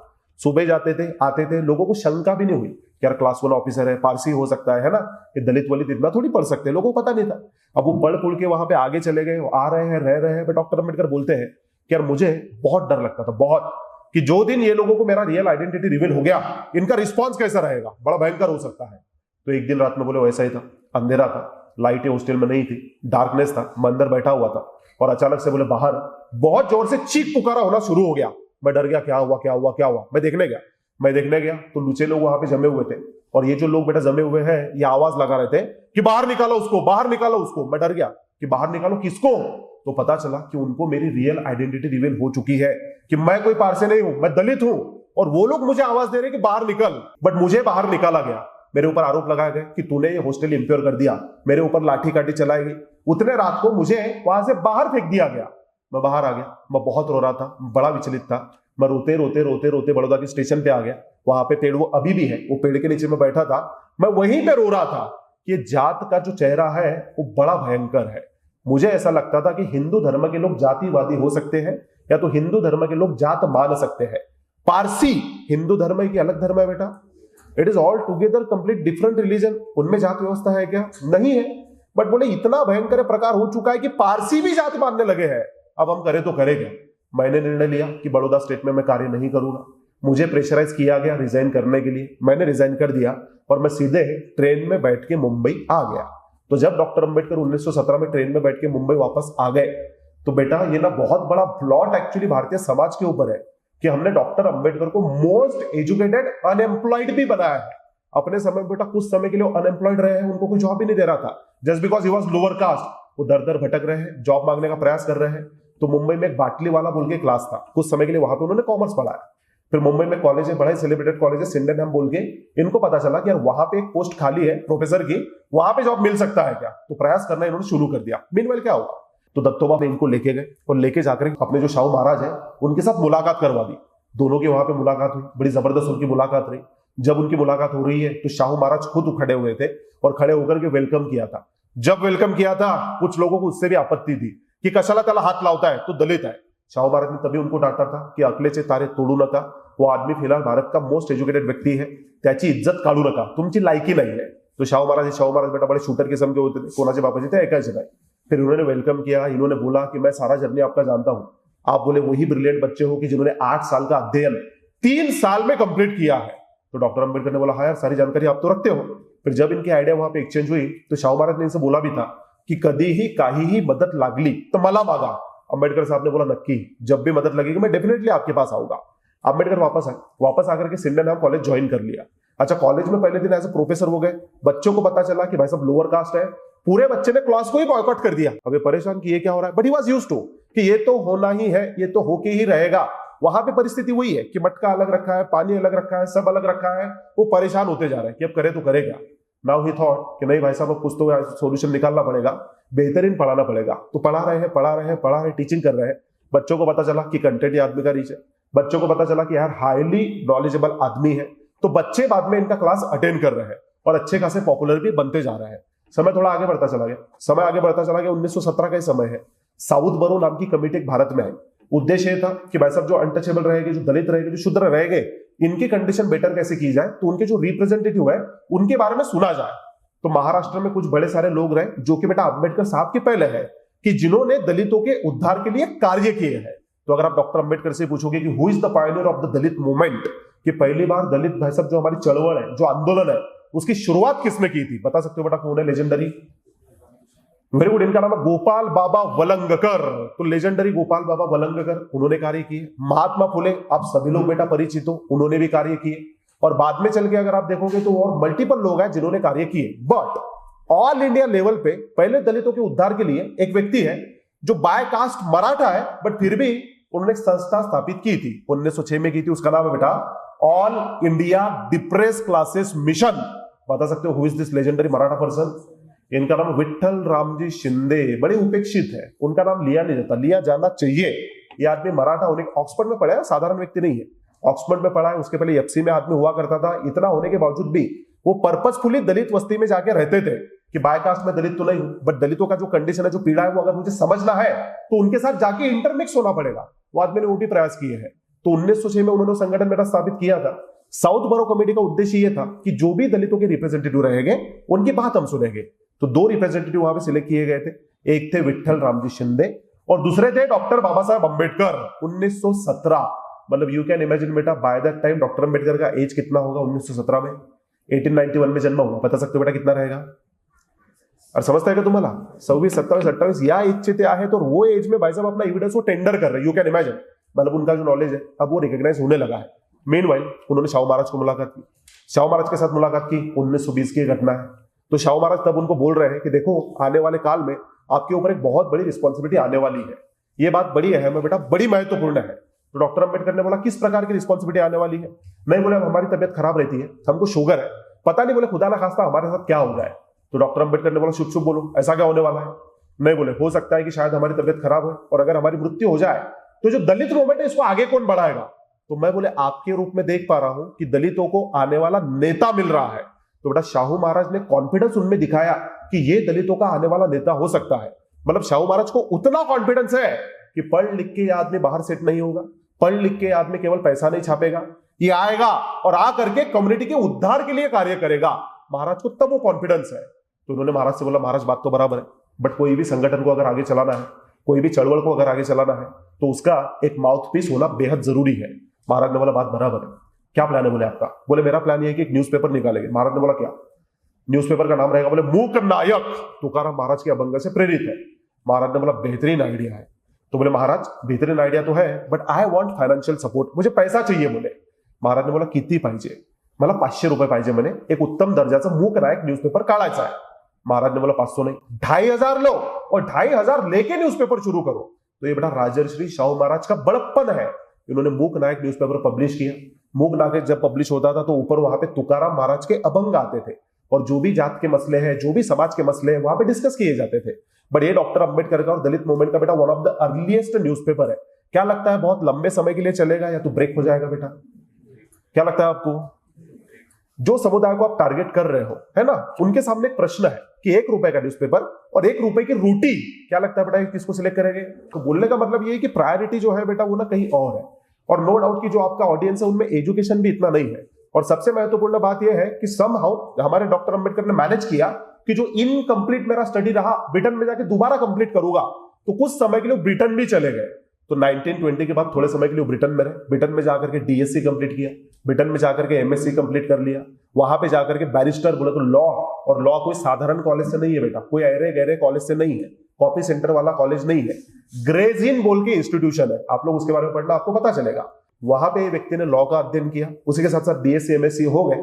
और जब वो वापस लौटे, 1924 का समय था, he had became most educated person of India of his time. सबसे पढ़ा लिखा व्यक्ति है, भारत में लौटा। अब सबसे पढ़ा लिखा व्यक्ति भारत में लौटा, बट मीनवाइल क्या हुआ था कि 1920 में एक बड़ी महत्वपूर्ण घटना घटित हुई थी। 20 की बात कर रहा हूं, 24 में हम लोग आए तो 20 की बात बता रहा हूं। शाहू महाराज ने माणगांव में एक परिषद ली थी। परिषद जो थी वो बहिष्कृत समाज की थी और वहां पे शाहू महाराज खड़े हुए। शाहू महाराज खड़े होकर बड़प्पन से डॉक्टर अंबेडकर को प्रेसिडेंट बनाया। 1920 की घटना है। और प्रेसिडेंट बना करके अपने लोगों को एड्रेस किया, एड्रेस करके दलितों को, शूद्रों को वहां पे बताया कि तुम्हाला घबरायची गरज नहीं। मेरे बाजू में जो 29-30 साल का बच्चा बैठा है, 1920 की घटना है, तो मेरे बाजू में 29-30 साल का जो बच्चा बैठा है, ये आपका आने वाला लीडर है। तो ये वो कॉन्फिडेंस दोनों पे दिखा रहा है, वो समाज पे भी दिखा रहा है, वो अंबेडकर साहब पे भी दिखा रहा है कि ये व्यक्ति इनको लीड करेगा और ये लोग इसकी लीडरशिप मान्य करेंगे। तो वहां पे डॉक्टर अंबेडकर ने बोला था हरकर ने, तो पहली सभा माणगांव में ली, दूसरी सभा 1920 में ही नागपुर में ली। नागपुर में जाकर के शाहू खुद अध्यक्ष बने और वहां के लोगों को भी इंट्रोड्यूस करवाया, क्योंकि वो बेटा जो एरिया नागपुर का, वहां पे डिप्रेस क्लासेस का पॉपुलेशन अच्छा खासा था। उनसे भी कहा गया कि आपके नेता ये मेरे बाजू में बैठे हैं। लोगों ने बोला ठीक है, तो लोगों ने मान्य किया, ये भी रेडी हो गए कि now I am ready to take leadership. 1924 में वापस आए, मतलब 1924 is the highly crucial year, मतलब ही हैड द चांस। अगर डॉक्टर अंबेडकर साहब चाहते थे तो बाय दैट टाइम वो डीएससी है, वो एमएससी है, वो डबल टिबल बेटा पीएचडी है, वो एमए है, वो बीए है। इतना एजुकेशन सफिशिएंट है कि आप रिसर्च कर सकते हो, इतना एजुकेशन सफिशिएंट है कि आप कहीं तो स्कॉलर बन सकते हो, इतना सफिशिएंट है कि प्रोफेसर बन सकते हो, और भारत में नहीं, भारत के बाहर भी बन सकते हो। तो now he had to decide कि व्हाट शुड बी डन, कि पर्सनल करियर पे ध्यान दो या कम्युनिटी वेलफेयर पे ध्यान दो। क्या लगता है बेटा, क्या निर्णय लिया इन्होंने? इन्होंने बोला नहीं यार, पर्सनली अगर काम करोगे तो मेरा अकेले का उद्धार होगा ना। बात समझ रहे हो, सेल्फिश इंटरेस्ट नहीं है। उन्होंने निर्णय लिया कि मैं भारत जाकर के अपने कम्युनिटी की वेलफेयर करूंगा। That is the reason still he is known as Bodhisattva doctor Baba Saheb Ambedkar. Bodhisattva कहा जाता है। What is the meaning of Bodhisattva? क्या मतलब होता है जानते हो बेटा? बुद्धिज्म का कंसेप्ट होता है बोधिसत्व, सुना है पहले आप लोगों ने? बोला जाता है डॉक्टर अंबेडकर को ऐसे कि मेरी मनगढ़ंत कहानी में बता रहा हूं बेटा। चैत्यभूमि माहिती है तो बोलो, चैत्यभूमि मुंबई में है ना? वहां पे एक बार मैं बैठा हुआ था और मैं नया नया वो जमाने में टीचर बना था, 25 साल का मैं था, 25-24। हाँ, तो वहां पे एक व्यक्ति बैठे हुए थे और चैत्यभूमि बोले तो बेटा जहां पे हमारे डॉक्टर अंबेडकर को दहन किया गया, उनकी समाधि है बेसिकली। तो वहां पे एक व्यक्ति बैठा था, उसका और मेरा इंटरेक्शन हुआ। उसने मुझे बोला कि तुम्ही कोण आहात? मैंने बोला XYZ। फिर बोला काय करता? मैंने बोला मास्तर है। बोले मास्तर काय शिकवता? मैंने बोला इतिहास। बोले इतिहास? बोले मग बघा तिथे लिहिला है बोधिसत्व डॉक्टर बाबासाहेब अंबेडकर। क्या मतलब है इसका? अब मुझे बोधिसत्व तो पता था, बट बोधिसत्व डॉक्टर अंबेडकर ये पता नहीं था। मैंने बोला देखो भी, बोधिसत्व ऐसा कंसेप्ट है बुद्धिज्म में कि जो क्या करते हैं कि पहले औरों के उद्धार के बारे में सोचते हैं, पहले औरों की दुख दर्द पीड़ा खत्म करने की बात करते हैं, और बाद में खुद के निर्वाण की बात करते हैं। मतलब बोधिसत्व कंसेप्ट क्या है कि पहले दूसरों के निर्वाण के बारे में सोचेंगे। निर्वाण इज अ मोक्ष। मोक्ष बोले तो हम लोग बोल सकते हैं बेटरमेंट, अपलिफ्टमेंट, और बाद में खुद के बारे में सोचेंगे। मतलब सिंपल भाषा में कि वो लोग परमार्थ जो होता है उसके बारे में सोचते हैं, स्वार्थ के बारे में नहीं सोचते। परमार्थ का मतलब जानते हो ना बेटा, ग्रेटर गुड, उसके बारे में वो लोग सोचते हैं। तो ऐसे बोले बोधिसत्व है। उन्होंने बोला बराबर, फिर डॉक्टर अंबेडकर को क्यों कहा जाता है? मैंने बोला मला खर्च माहित नहीं। तो आदमी ने मुझे विजडम दिया था बेटा, उसने कहा था कि 2 कारण आहेत मैंने। पहला कारण तो ये कि जो अभी आपने बोधिसत्व बताया कि जो अपने लिए नहीं जीते, किसके लिए जीते बेटा? औरों के लिए। दैट इज द रीजन कि डॉक्टर अंबेडकर है बोधिसत्व। और दूसरा प्रमुख कारण ये भी है कि जो बुद्धिज्म मिडिवल काल में भारत से वैनिश हो गया था, वो बुद्धिज्म को दोबारा रिवाइव अगर किसी ने करवा होगा तो भी डॉक्टर बाबा साहब अंबेडकर है। ये 2 कारणों की वजह से उनको कहा जाता है बोधिसत्व। तो 1924 he arrived, he landed in India and now he had decided to uplift my community, कि जो भी मेरी कम्युनिटी है उनका अपलिफ्टमेंट करना है। बट याद रखना कि पर्सनल करियर के ऊपर भी फोकस करना है, पैसा भी आपको कमाना है, और कम्युनिटी वेलफेयर भी आपको करना है। तो मल्टीपल फंक्शन आपको करना है। तो क्या लगता है बेटा, क्या करोगे आप? कोई भी कम्युनिटी का उद्धार अगर आपको करना है, किस प्रकार करोगे आप? स्पेशली डिप्रेस क्लासेस जिनको हम लोग दलित बोल रहे हैं, क्या करोगे बेटा आप लोग? क्या दोगे इनको? पैसे देणार का कि लाडकी बहीण, लाडकी दलित असं काय आणणार का? इससे कुछ होगा क्या? व्हेरी गुड बेटा, है ना? काय देणार तुम्ही? की शिक्षण हे वाघिणीचे दूध आहे आणि ते पिलं की माणूस बाळांनो गुरगुरतो। तो महात्मा फुले के शिष्य है। महात्मा फुले ने क्लियरली बोला है कि विद्ये विना मती गेली, गती विना, सुना है बेटा? आणि हा सारा अनर्थ एका अविद्येने केला। तो मेरे कम्युनिटी का अपलिफ्टमेंट अगर करना है तो भाई साहब एजुकेशन इज मस्ट। तो इन्होंने पहली बेटा अपनी संस्था प्रस्थापित की, उसका नाम ही रखा कि बहिष्कृत हितकरणी सभा। बहिष्कृत हितकरणी सभा का उद्देश्य यह था कि भाई साहब जो दलित है, जो डिप्रेस क्लासेस है, उनका अपलिफ्टमेंट किया जाए। कैसे? शिक्षा के माध्यम से। तो हम रीडिंग रूम खोलेंगे, हम लोग वहां पे लाइब्रेरीज खोलेंगे, हम लोग वहां पे स्कूल कॉलेज खोलने का प्रयास करेंगे, हम लोग एक वहां पे अपना मैगजीन भी चलाएंगे, और यही इसके तहत बहिष्कृत समाज के तहत हम लोग एक न्यूज़पेपर भी निकालेंगे, क्योंकि पहला न्यूज़पेपर तो बंद हो गया था आपका मुख नायक। तो नया जो न्यूज़पेपर उसका नाम रखा गया बहिष्कृत भारत। बहिष्कृत का मतलब होता है बेटा बॉयकॉटेड, एग्जाइल, है ना? कि जो सोशली बॉयकॉटेड है उनको कहा जाता है बहिष्कृत। तो वो न्यूज़पेपर निकाला गया बहिष्कृत भारत। हमने अभी देखा कि मूक नायक जो मुखपत्र है उस पर तुकाराम महाराज के अभंग आते थे।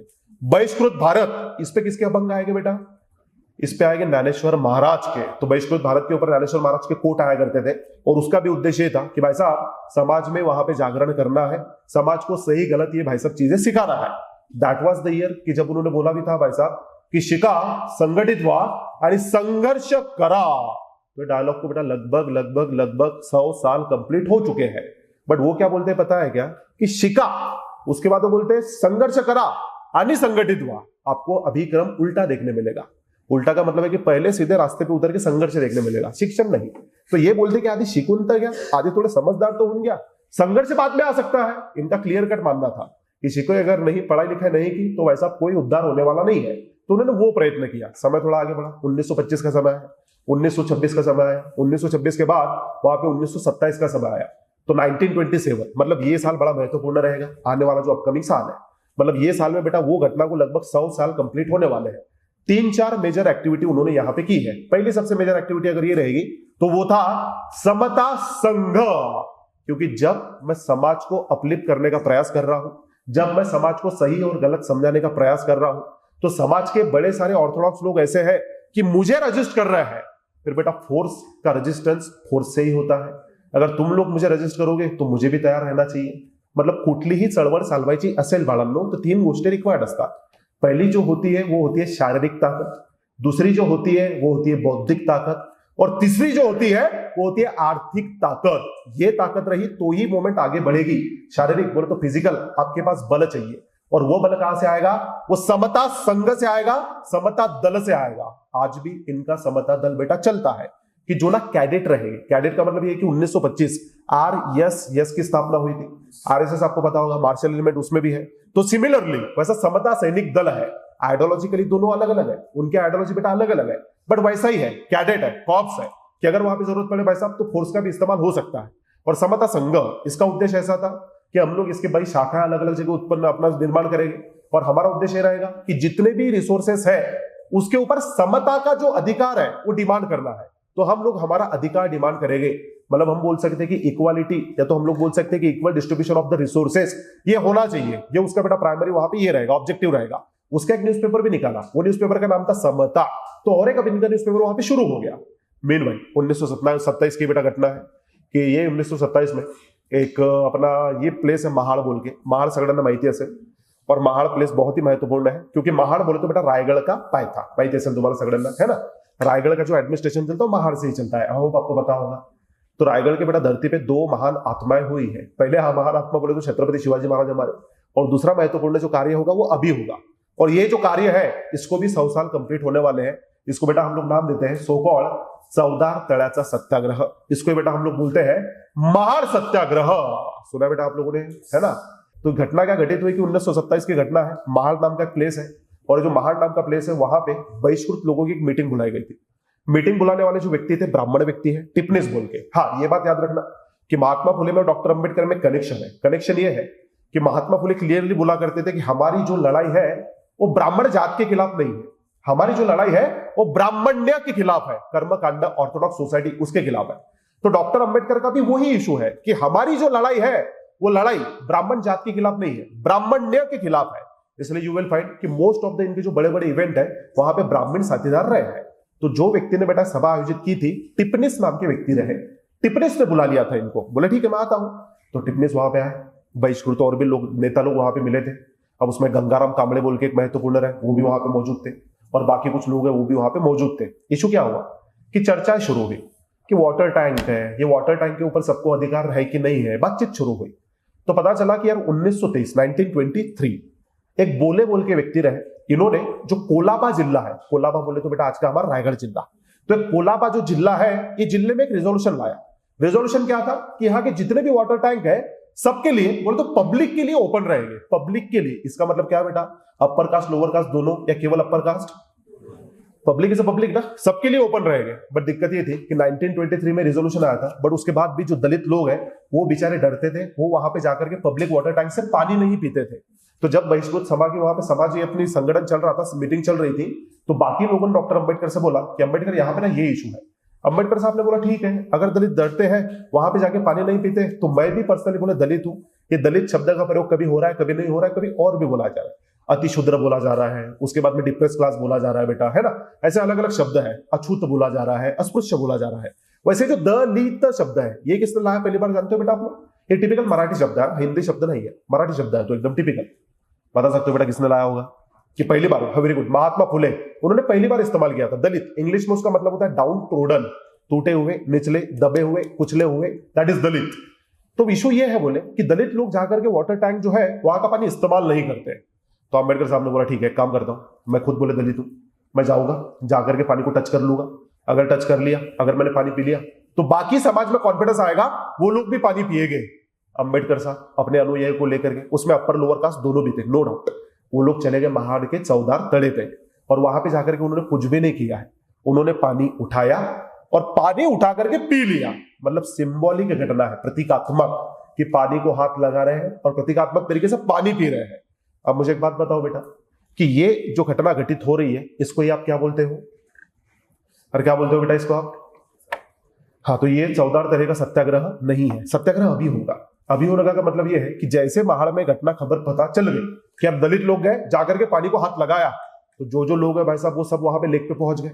लेक पे पहुंच गए, इनको वहां पे लोग धमकी देने लगे कि हाउ डेयर यू, हात कसा लावला, हात कापून टाकेल, हे करून टाकेल। अंबेडकर साहब एकदम शांत थे, एकदम काम डाउन थे, उन्होंने बोला हरकत नहीं। बाकी जो लोग थे आकर के भाई साहब वहां पे दंगे हो गए। लिटरली ये बात डॉक्टर अंबेडकर खुद बोलते हैं, धनंजय कीर अपनी किताब में भी लिखते हैं कि इवन यहाँ पे जब हम लोग गए थे तो by caste doctor Ambedkar Mahar है। तो इवन आपको ये भी पता होगा समाज बेटा बड़ा ही विपरीत है। एक्चुअली लोअर कास्ट में भी डिवीजन होते हैं, कुछ लोग अपने आप को सुपीरियर मानते हैं, कुछ लोग अपने आप को इंफीरियर मानते हैं, कभी कभी मानते हैं या तो कभी दूसरा समाज उनको मान लेता है। तो बोले बाय कास्ट मैं तो महार हूं, लेकिन बाकी कुछ जो दलितों में के लोग हैं उन्होंने भी महारों के ऊपर आक्रमण कर दिया। दंगे हो गए, सिचुएशन आउट ऑफ हैंड जा रही थी, बट डॉक्टर अंबेडकर ने वहां पे शांति की सबसे अपील की कि शांति से काम किया। अगर ये लोग मना कर रहे हैं ना कि आपका अधिकार नहीं है, अब तो बोले अधिकार मांग के रहे, क्योंकि जो लड़ाई है ये लढाई ना बेटा बेसिकली अधिकार की है, ये हक की लढाई आहे की जसा हक्क तुमचा आहे तसा पाण्यावरती आमचा सुद्धा हक्क आहे, तेवढाच आहे ना, तो कमी आहे ना तो जास्त आहे। मतलब we don't want any special privileges, what do we want? We want simply equality, समतेची लढाई आहे बाळांनो, लक्षात आहे तुमच्या, हक्क पाहिजे आम्हाला, आमचे अधिकार पाहिजे आम्हाला, कमी जास्त त्याच्यापेक्षा काहीच नको। तो इन्होंने अपील की, अपील इन्होंने देश भर के जितने भी दलित लोग सबको की कि तुम सब लोग महाड़ में आओ, हम लोग यहाँ पे सत्याग्रह करेंगे, क्योंकि सत्याग्रह शब्द, सत्याग्रह आइडियोलॉजी वो जमाने में एक व्यक्ति प्रसिद्ध कर रहा था। पता सकते बड़ा कौन रहेगा वो व्यक्ति? डॉक्टर अपना गांधी जी है ना, तो वो आदमी वो आइडियोलॉजी प्रसिद्ध कर रहा है। अब जब इन्होंने वहां पे महाड़ के सत्याग्रह की बात की, एट द सेम टाइम इन्होंने अपील की, इन्होंने अपने कुछ कॉलिग्स को भी अपील की। तो पुणे के अपने दो बड़े खतरनाक लोग रहे, एक का नाम है जेदे, एक का नाम है जवड़कर। डॉक्टर अंबेडकर के बड़े अच्छे खासे परिचित थे। हुआ क्या था पता है क्या कि 1924 में पुणे में एक इशू क्रिएट हुआ था। इशू ये था कि महानगर पालिका ने एक निर्णय लिया था कि कुछ पुतले यहाँ पे बनाए जाएंगे। तो मुद्दा यह था किसके पुतले बनाए जाएंगे। तो 3 नाम निकल गया, एक था महात्मा फुले, दूसरे थे चिपळूणकर, तीसरे थे तिलक। ये तीनों के पुतले बनाए जाएंगे। तो वहां पे ऐसा था कि भाई अपर कास्ट का थोड़ा हेजेमनी था, वो लोगों ने बोला ठीक है, तिलक से ऐतराज नहीं, चिपळूणकर से भी ऐतराज नहीं, फुले से ऐतराज है। तो फुले को लोग क्रिटिसाइज करने लगे, फुले को लोग गाली देने लगे। कुछ लोग थे उन लोगों ने तो वहां पे ग्रंथ ही लिख दिया कि भाई साहब सत्य शोधक की ख्रिस्त सेवक कौन है, बोले एग्जैक्टली। तो उनको फुले को गाली वाली दे रहे हैं। तो जब फुले को क्रिटिसाइज किया जा रहा है, ये पुणे के यंग बच्चे हैं जेदे और जवड़कर, उन्होंने बोला ठीक है तुम लोग फुले को गाली दे रहे ना, अब हमारा भी जवाब सुनो। ये बच्चों ने किताब लिखा था जिसका नाम था देशाचे दुश्मन, और उसके बेटा कवर पे 2 लोगों का फोटो था, एक तरफ थे तिलक, एक तरफ थे चिपळूणकर। हेच देशाचे दुश्मन आहेत म्हणे। उन्होंने किताब लिख दिया, पब्लिश कर दिया। अब ये देखा चिपळूणकर के पोते ने कि हाउ डेयर यू। एक्चुअली जब चिपळूणकर और उसके साथ साथ महात्मा फुले भी थे, तो दोनों के आइडियोलॉजिक डिफरेंसेस बड़े जबरदस्त रहे। मतलब चिपळूणकर ने महात्मा फुले को एक बार बोला भी था कि फुले तुमचा म्हणे टीचभर पुतळा सुद्धा कोणी बनवणार नाही, एवढासा पुतळा कोणी बनवणार नहीं म्हणे। फुले ने बोला तो बरोबर, फुले ने कोई रिप्लाई नहीं दिया था। पर आप जानते हो बेटा व्हाट इज द स्थिति राइट नाउ। चिपळूणकर के कितने बड़े बड़े स्टैचू है उनके भी छोटे छोटे हैं, बहुत ज्यादा बड़े नहीं है। बट व्हाट्स अबाउट महात्मा फुले?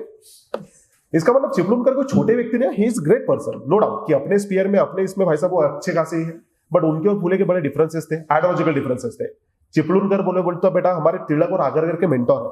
चिपळूणकर बोले तो बेटा निबंध माला लिखने वाले व्यक्ति है। चिपळूणकर बोले तो शिवाजी ऑफ मराठी, ये वो व्यक्ति है, वो भी कोई साधारण नहीं है।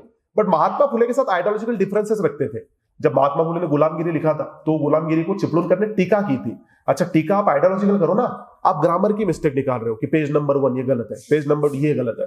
महात्मा फुले ने बोला क्या फालतूगिरी है। तो वही गुलामगिरी का किताब है कि जहां पे महात्मा फुले महार ये शब्द का डेफिनेशन भी देते हैं।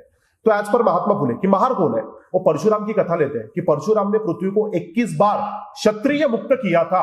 तो परशुराम ने जिस क्षत्रियों के साथ लड़ाई की थी वो कोई साधारण नहीं थे, वो परशुराम के ग्रेट शत्रु महाअरी, अरी शब्द का मतलब होता है बेटा शत्रु, वो महार है. म्हणजे महात्मा फुले मानतात कि जो महार है वंस अपॉन टाइम क्षत्रिय थे. यू विल फाइंड कि डॉक्टर अंबेडकर भी सेम मानते हैं. हु वेर द शूद्रास, एक ग्रंथ उन्होंने लिखा है ना. तो वो जो डिफरेंसेस है पहले के कि फुले वर्सेस चिपळूणकर, फुले वर्सेस पता नहीं क्या क्या, तो जेदे जवळकर वहां पे बाद में उसमें शुमार हो गए थे. इन्होंने देशाचे दुश्मन किताब लिखा था, तो देशाचे दुश्मन लिख तो दिया आपने तिलक को और आपने चिपळूणकर को गाली तो दे दी. अब क्या करें, फिर अब क्या करें, परेशानी ये हो गई कि चिपळूणकर के पोते ने आपके ऊपर वहां पे ये भी डाल दी, केस भी डाल दी डिफेमेशन की, कि माझ्या आजोबांचं नाव तुम्ही खराब केलं. अब आजोबांचं नाव खराब केलं, परेशान हो गए, केस कौन लड़ेगा. Very fortunately for the Jaydayal Jawalkar कि भारत के वो जमाने के one of the top barrister ने उनकी केस लड़ी थी. बता सकते हो बेटा कौन है वो है डॉक्टर अंबेडकर. तो डॉक्टर अंबेडकर ने उनको बचाया भी था, तो डॉक्टर अंबेडकर ने उनको बचा लिया. तो जयदेव जवळकर तब उनके कॉन्टैक्ट में आए थे. बट जयदेव जवळकर बोले तो नॉन ब्राह्मण मूवमेंट के लीडर है. नॉन ब्राह्मण मूवमेंट का बहुत बार स्टैंड आपको देखने मिलेगा कि they were for some time anti Brahmin, कि ब्राह्मण कम्युनिटी से ही उनको ऐतराज है. तो जयदेव जवळकर महाड़ की तरफ निकल पड़े थे. जब वो महाड़ की तरफ निकल पड़े, उन्होंने अंबेडकर साहब को बोला था कि हम लोग महाड़ में आ रहे हैं, लेकिन जब हम बोले महाड़ में आएंगे एक भी ब्राह्मण दिखना नहीं चाहिए. अंबेडकर ने बोला तसं असाल तर राहू द्या, मेरे आजू बाजू सब ब्राह्मण ही बैठे, बोले यहाँ पे मैं क्या करूँ, एक भी ब्राह्मण नहीं दिखना चाहिए, ऐसा नहीं चलेगा. बोले जात के खिलाफ स्ट्रगल नहीं है, ब्राह्मण्य के खिलाफ स्ट्रगल है. आप आओ पार्टिसिपेट करो, वेलकम है. बट आप बोलो कि सभी ब्राह्मण को भेज दो, वो नहीं हो पाएगा भाई साहब. तो अल्टीमेटली यहाँ पे बेटा पूरे भारत के हमारे दलितों को कॉल किया गया. यही समय है कि जहां पे डॉक्टर अंबेडकर दलितों को अपील भी करते हैं और कुछ हद तक क्रिटिसाइज भी करते हैं. डॉक्टर अंबेडकर का दलितों से अपील यह था कि तुम लोग ऐसा क्यों बिहेव करते हो कि जिस वजह से तुमको दलित कहा जाएगा. तुम लोग बोले गंदे गंदे कपड़े पहनते हो. आई कैन एग्री, बोले आई कैन अंडरस्टैंड कि भाई साहब आपके पास कपड़े एक ही होते हैं, फिर इसका मतलब ये थोड़ी है कि वही कपड़े आप रोज पहनोगे. एटलीस्ट उसको धो तो लो. हो सकता है कि आप गरीबी की वजह से फटे हुए कपड़े पहन लो, उसको सिलवा तो लो, कोई दिक्कत की बात नहीं है. बट आप ऐसे गंदे भद्दे रहते हो, लोग आपको दलित बोलेंगे. तुम लोग बोले मरे हुए एनिमल का मांस खाते हो, क्यों खाते हो, बंद करो ना. ये एक्टिविटी करोगे तो लोग भाई साहब तुमको दलित नहीं बोलेंगे. वही जमाने में वो अपील भी कर रहे हैं और वो बुला रहे हैं कि तुम्ही सगळे या, आपल्याला सत्याग्रह करायचा है. तो एकदम दूरून दूरून लांबून लांबून बुढ़े म्हातारे बच्चे सब लोग निकल पड़े महाड़ के तरफ. उनके पास एक ही आदमी का फोटो था. सत्याग्रह बोले तो सत्याग्रह किसका ब्रांड है बेटा, वो गांधी का फोटो लेके चल रहे थे कि चलो चलो सत्याग्रह करने जाना है.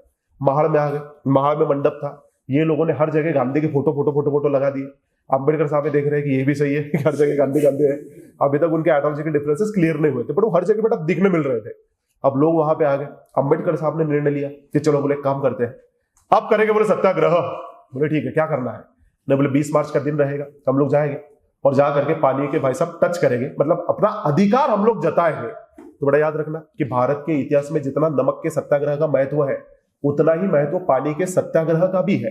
अनफॉर्चुनेट बात है कि नमक के सत्याग्रह को हम लोग एम्फसाइज बहुत करते हैं, पानी की बात कोई नहीं करता. एक्चुअली नमक का सत्याग्रह जो गांधी जी ने किया वो पॉलिटिकल सत्याग्रह है, और जो पानी का सत्याग्रह डॉक्टर बाबा साहब अम्बेडकर कर रहे हैं वो सामाजिक सत्याग्रह है. दोनों का इक्वल लेवल का इंपैक्ट है कि जितना इंपैक्ट भाई साहब वो नमक का रहेगा दांडी मार्च वाला बेटा, उतना ये महाड़ का भी इंपैक्ट है. तो ये सब लोग गए, ये सब लोग जाकर के महाड़ में 20 मार्च के दिन उन्होंने पानी 14 थड़े का उठाया और उठा करके भाई साहब उसका इस्तेमाल सिंबॉलिकली किया. अब जब उन्होंने सिंबॉलिक तरीके से उसका इस्तेमाल कर लिया, पूरे महाड़ में खबर स्प्रेड हो गई कि अच्छा दलित लोग गए. दलित जाकर के वहां पे आंदोलन कर दिया, आंदोलन करके पानी को टच कर दिया. ठीक है बोले इनको जाने दो, हम देखना है कि हमको क्या करना है. तो अम्बेडकर निकल गए, दलित लोग सब निकल गए. मेनवेल अम्बेडकर को घटना पता चली कि जैसे हमने महाड़ छोड़ा वैसे महाड़ में क्या हुआ. तो बोले जो कर्मठ लोग हैं, कर्मठ का मतलब होता है ऑर्थोडॉक्स, या ऑर्थोडॉक्स लोग बोले 14 तड़े पे आए और इनको बोले 14 तड़े को प्यूरिफाई करना था. तो प्यूरिफाई करना बेटा तुरटी बिरटी असं काही फिर होणार तुम्ही, है ना. पहली बात तो कि भाई इंसान के हाथ से इम्प्योर होता कैसे, वो एक सवाल है. दूसरी बात यह है कि वहां पे कुत्ते बिल्ली घोड़े पता नहीं हाथी क्या क्या पानी पीते, उससे इम्प्योर नहीं हो रहा, बट इंसान से हो रहा है.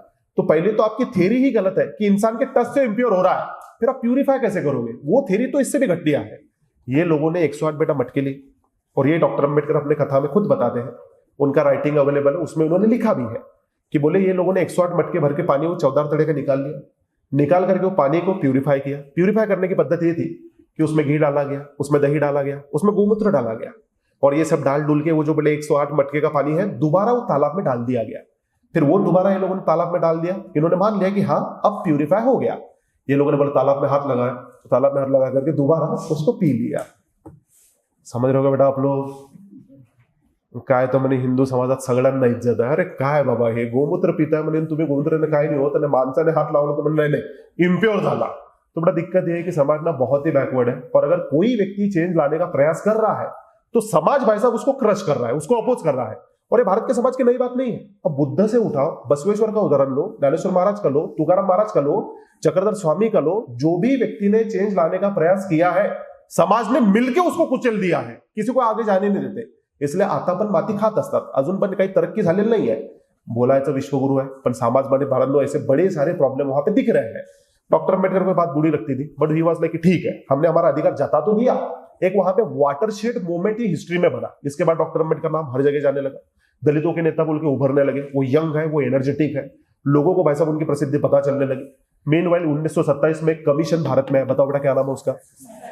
Simon commission. उद्देश्य ये था कि भारत में फर्दर कॉन्स्टिट्यूशनल रिफॉर्म हमको देना है। जो एग्जिस्टिंग एक्ट है 1919 का, उसका क्या परिस्थिति है, किस प्रकार वो कार्य कर रहा है, वो देखना है और देख करके फर्दर रिफॉर्म सजेस्ट करना है, ये भी हमको करना है। तो साइमन कमीशन आया। साइमन कमीशन आकर के अम्बेडकर से मुलाकात की और अम्बेडकर को बोला कि would you cooperate with us, क्योंकि बेटा कांग्रेस था, कांग्रेस का सीधा कॉल था कि साइमन गो बैक, कांग्रेस ने बॉयकॉट किया था। तो अम्बेडकर के पास साइमन कमीशन जा रहा है, बोल रहा है कि साहब हमको कोऑपरेट करोगे क्या? क्या लगता है करेगी नहीं करेगी?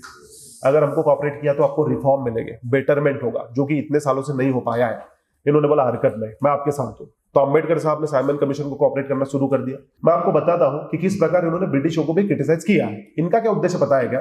कि मुझे मेरे कम्युनिटी का अपलिफ्टमेंट करना है। इनको यह बात पता है कि अभी ब्रिटिशों का शासन है वो काम हो सकता है, अगर अपना शासन यहां पे आ गया और अगर गलती से धर्म के आधारित रहा तो भाई साहब मुझे कुछ नजर नहीं आता कि हमारा कोई अपलिफ्टमेंट होगा। तो जिस प्रकार महात्मा फुले का बेटा वहां पे आउटलुक है, वैसे इनका भी अप्रोच है कि मैं भी वैसे ही कार्य करूंगा। तो साइमन कमीशन को इनको बोला हरकत नहीं, मैं कोऑपरेट करूंगा। फिर साइमन कमीशन ने बोला हरकत नहीं, बॉम्बे प्रोविंस में घूमो और घूम करके दलितों को जो भी रिफॉर्म चाहिए वो पूछो और अगर आपको देना है तो आप उनको समझाओ। बोले हरकत नहीं। तो उनके बिहाफ पे हमारे डॉक्टर अम्बेडकर बॉम्बे प्रोविंस में घूमने लगे। At that time Khandesh was also part of बेटा बॉम्बे प्रोविंस। खानदेश में एक गांव है जिसका नाम है 40 गांव, नाव ऐकलं का बाळांनो, है ना? 40 गांव म्हणतो आपण त्याला। तो 40 गांव गए। 40 गांव में भाई साहब एक बड़ा जबरदस्त किस्सा घटित हुआ। क्या हुआ 40 गांव में? कि 40 गांव में डॉक्टर अम्बेडकर गए, वेटिंग फॉर वीजा की तीसरी कहानी बता दे कि मैंने 40 गांव में क्या फेस किया है। वो कहते हैं कि 40 गांव में पहुंचा, मेरी जो कम्युनिटी है वो एकदम बड़े संख्या में मुझे वेलकम करने आई थी। बड़े संख्या में मुझे वेलकम करने आए, बड़े इंथुजियास्टिक बच्चे हैं, क्योंकि मैं अब उनके नजर में उद्धारक बन चुका हूं। मैं ऐसा बन चुका हूं कि जिन्होंने पानी पीने का अधिकार दिला है। तो लोग मेरा जय जयकार कर रहे हैं। मैं उतरा, बोले नीचे। मैं नीचे उतरा, नीचे उतर करके बड़े संख्या में वहां पे लोग गैदर हुए थे, लोग मुझे वेलकम कर रहे हैं। अब जो भी मेरा गंतव्य था वहां पे जाने के लिए हम लोग निकले, बट जैसे बोले टांगे के पास आ गए, जैसे बोले बग्गी के पास आ गए, तो एक भी बग्गी वाला मुझे बिठाने के लिए रेडी नहीं है। क्यों रेडी नहीं है? एमएससी, डीएससी, 3-4 पीएचडी, थीसिस कितने कितने, फिर भी बिठाने के लिए रेडी नहीं है। क्यों रेडी नहीं है बेटा? मार लोअर कास्ट है, हमें एग्री नहीं है। तो दिक्कत ये हो गई, बोले कि मुझे कोई बैठाने तैयार नहीं था। अब ये लोगों को बड़ा बुरा लगा कि यार अपना अपना इतना सम्मानित नेता है, वो हमारे पास आया है और वो आकर के कोई बग्गी वाला उनको बिठा नहीं रहा, क्या किया जाए? तो एक यंग बच्चा था, बोले उसने बोला कि ठीक है हरकत नहीं, सब लोग कॉन्ट्री करेंगे और एक बग्गी भाड़े से ले लेंगे। तो सब लोगों ने बेचारों ने पैसे निकाले और बड़े प्रयत्न से एक बग्गी उन्होंने भाड़े से ले ली। पहले बग्गी को धोया गया, धो करके फूल वूल लगाए गए, उसको एकदम सजाया गया और सजा धजा करके डॉक्टर अम्बेडकर को बोला गया कि आप इसमें बैठो। डॉक्टर अम्बेडकर ने बोला भाई ठीक है मैं बैठूंगा। बट दिक्कत यह था कि अब इसको कोई राइडर नहीं मिल रहा, कोई चैरिटियर नहीं मिल रहा, कोई चलाने वाला नहीं है, क्योंकि जो लोगों के पास एक्सपीरियंस है वो मना कर रहे हैं, जिसके पास नहीं है वो इंथुजियास्टिक है। तो एक बच्चा था, जैसे कि आप में होते ना बेटा कि तुला क्या करता मला करता, गाड़ी तेरा भाई चलाएगा, तो ऐसा गाड़ी तेरा भाई चलाएगा वाला एक व्यक्ति था। बोले मैं चलाऊंगा। डॉक्टर अम्बेडकर ने बोला तू आधी चालवली आहे का? इसने बोला हो, मग आपल्याला येतं म्हणे सगळं। अभी आपल्याला येतं म्हणे सगळं वाले लोग बेटा आपको पता होगा जिनको कुछ नहीं आता। अब ये बग्गी पे बैठा, डॉक्टर अम्बेडकर परेशान हो गए कि अब क्या होगा मेरे साथ। जैसे वो आदमी ने ऐसा है किया तो बेटा टांगा पलटी और घोड़े फरार। डॉक्टर अम्बेडकर बोलते हैं कि जात इतनी भयंकर है कि ये बग्गी बोले मेरे टांग पे गिरी, मेरी टांग टूट गई और इसके बाद जनरली एक लकड़ी मुझे कैरी करना पड़ती थी। तो जो टूटी हुई टांग है वो भी जात की देन है। कैसी देन है बेटा? कि अगर जो लोग राइडर है, जो लोग एक्सपर्ट है, जो लोग चैरिटियर है, जिनकी वो बग्गी है, अगर वही लोग आते थे तो प्रसंग आता था क्या? अब ये बच्चे के पास एक्सपीरियंस नहीं है, ये बेचारा है कर रहा है करके घोड़े फरार हो रहे, मैं क्या करूं ना? तो बेचारा परेशान हो गया, उनकी टांग वांग यहाँ पे टूट गई। तो बताते कि जात का कैसा घिनौना खेल है। घिनौने खेल का मतलब ये है कि आप सोच भी नहीं सकते, ऐसे डायरेक्ट इनडायरेक्ट परिणाम बेटा उसके होते रहते हैं और कम्युनिटी पूरा पीछे और रहते रहता है। बड़े फिर भी वहां पे गए, लोगों से मुलाकात की, बातचीत की और उनके जो भी इशू थे समझ लिए, समझ करके अपने जो इशू है वो भी उनको समझा लिए, वापस आए। इट वॉज द टाइम कि जहां पे साइमन कमीशन ने बोला था कि पहले हम लोग मुलाकात करेंगे, हम लोग मुलाकात करके ब्रिटेन में भारतीयों को बुलाएंगे और हम लोग एक परिषद लेंगे। बताओ बेटा क्या कहा जाता है?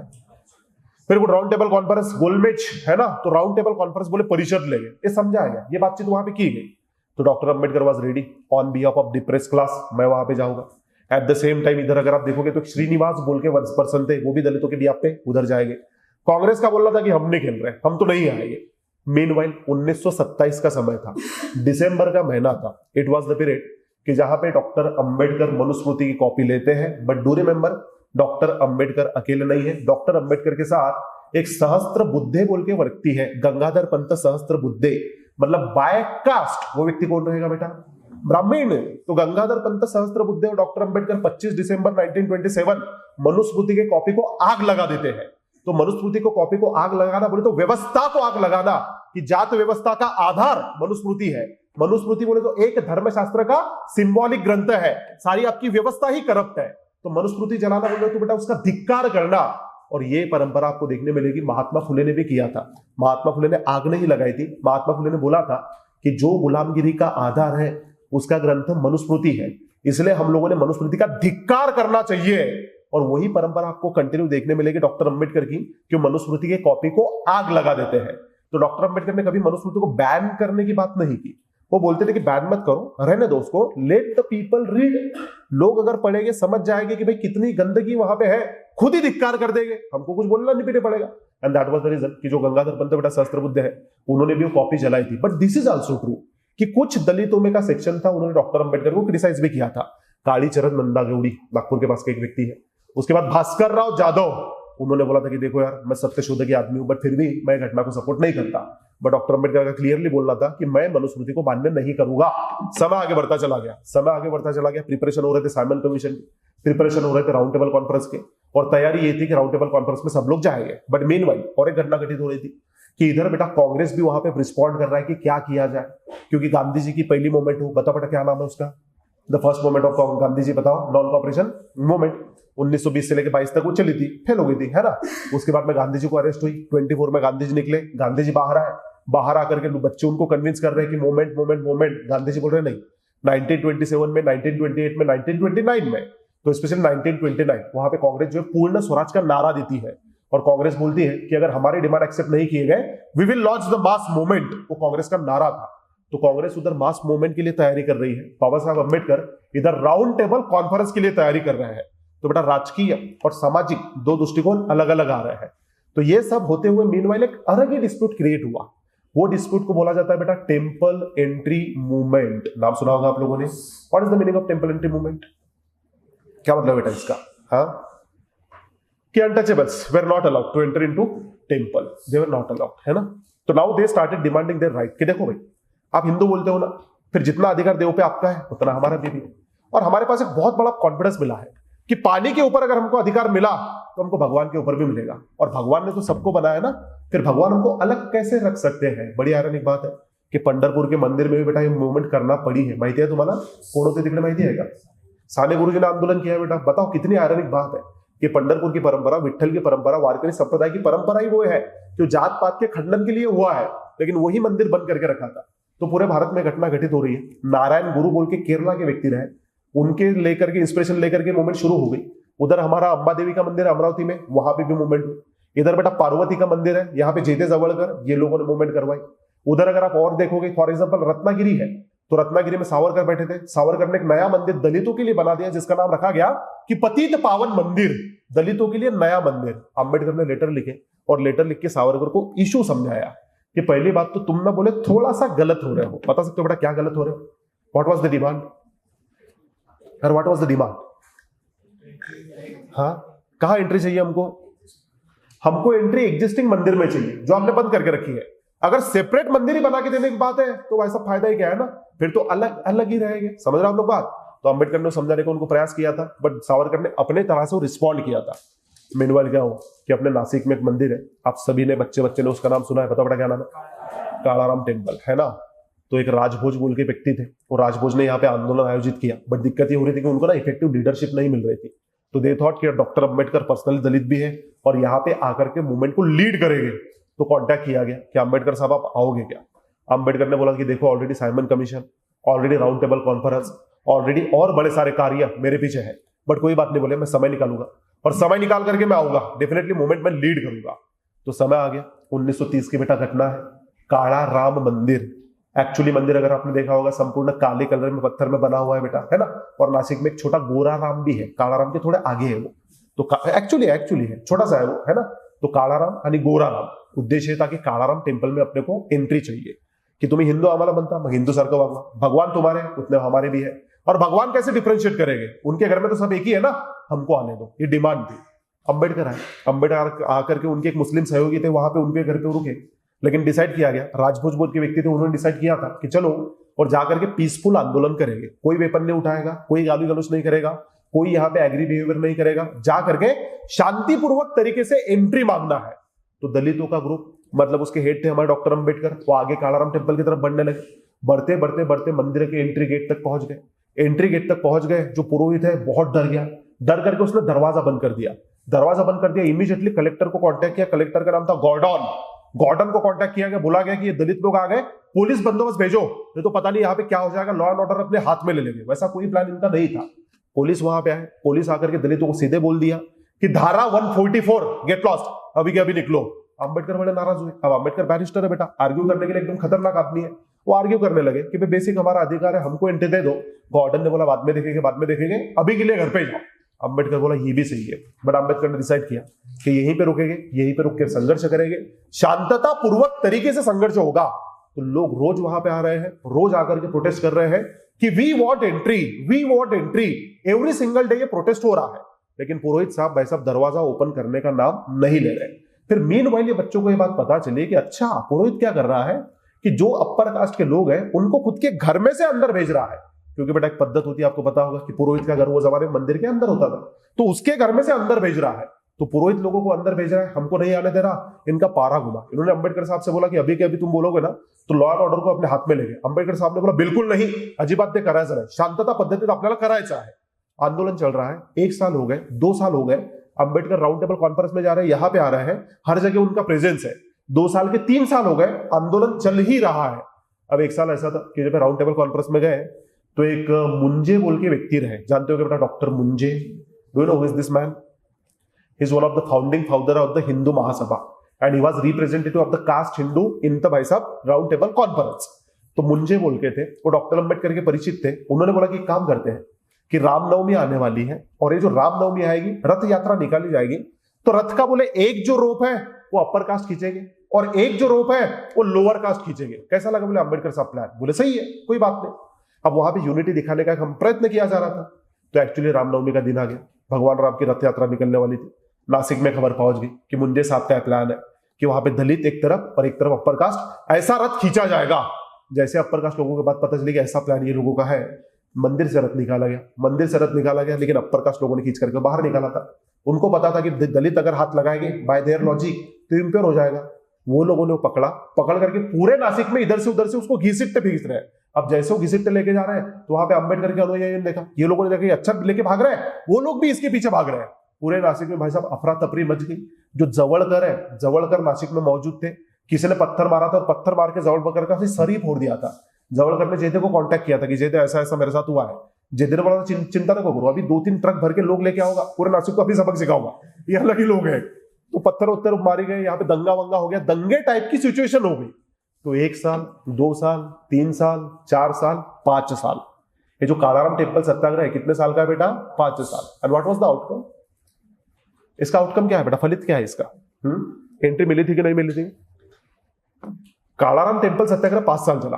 और यही कालाराम टेम्पल सत्याग्रह के बाद येवला में 1935 में एक परिषद थी, वहां पे डॉक्टर अंबेडकर स्पीच देते हैं कि वो बोलते हैं कि हिंदू म्हणून जन्माला आलो पण हिंदू म्हणून मरणार नाही।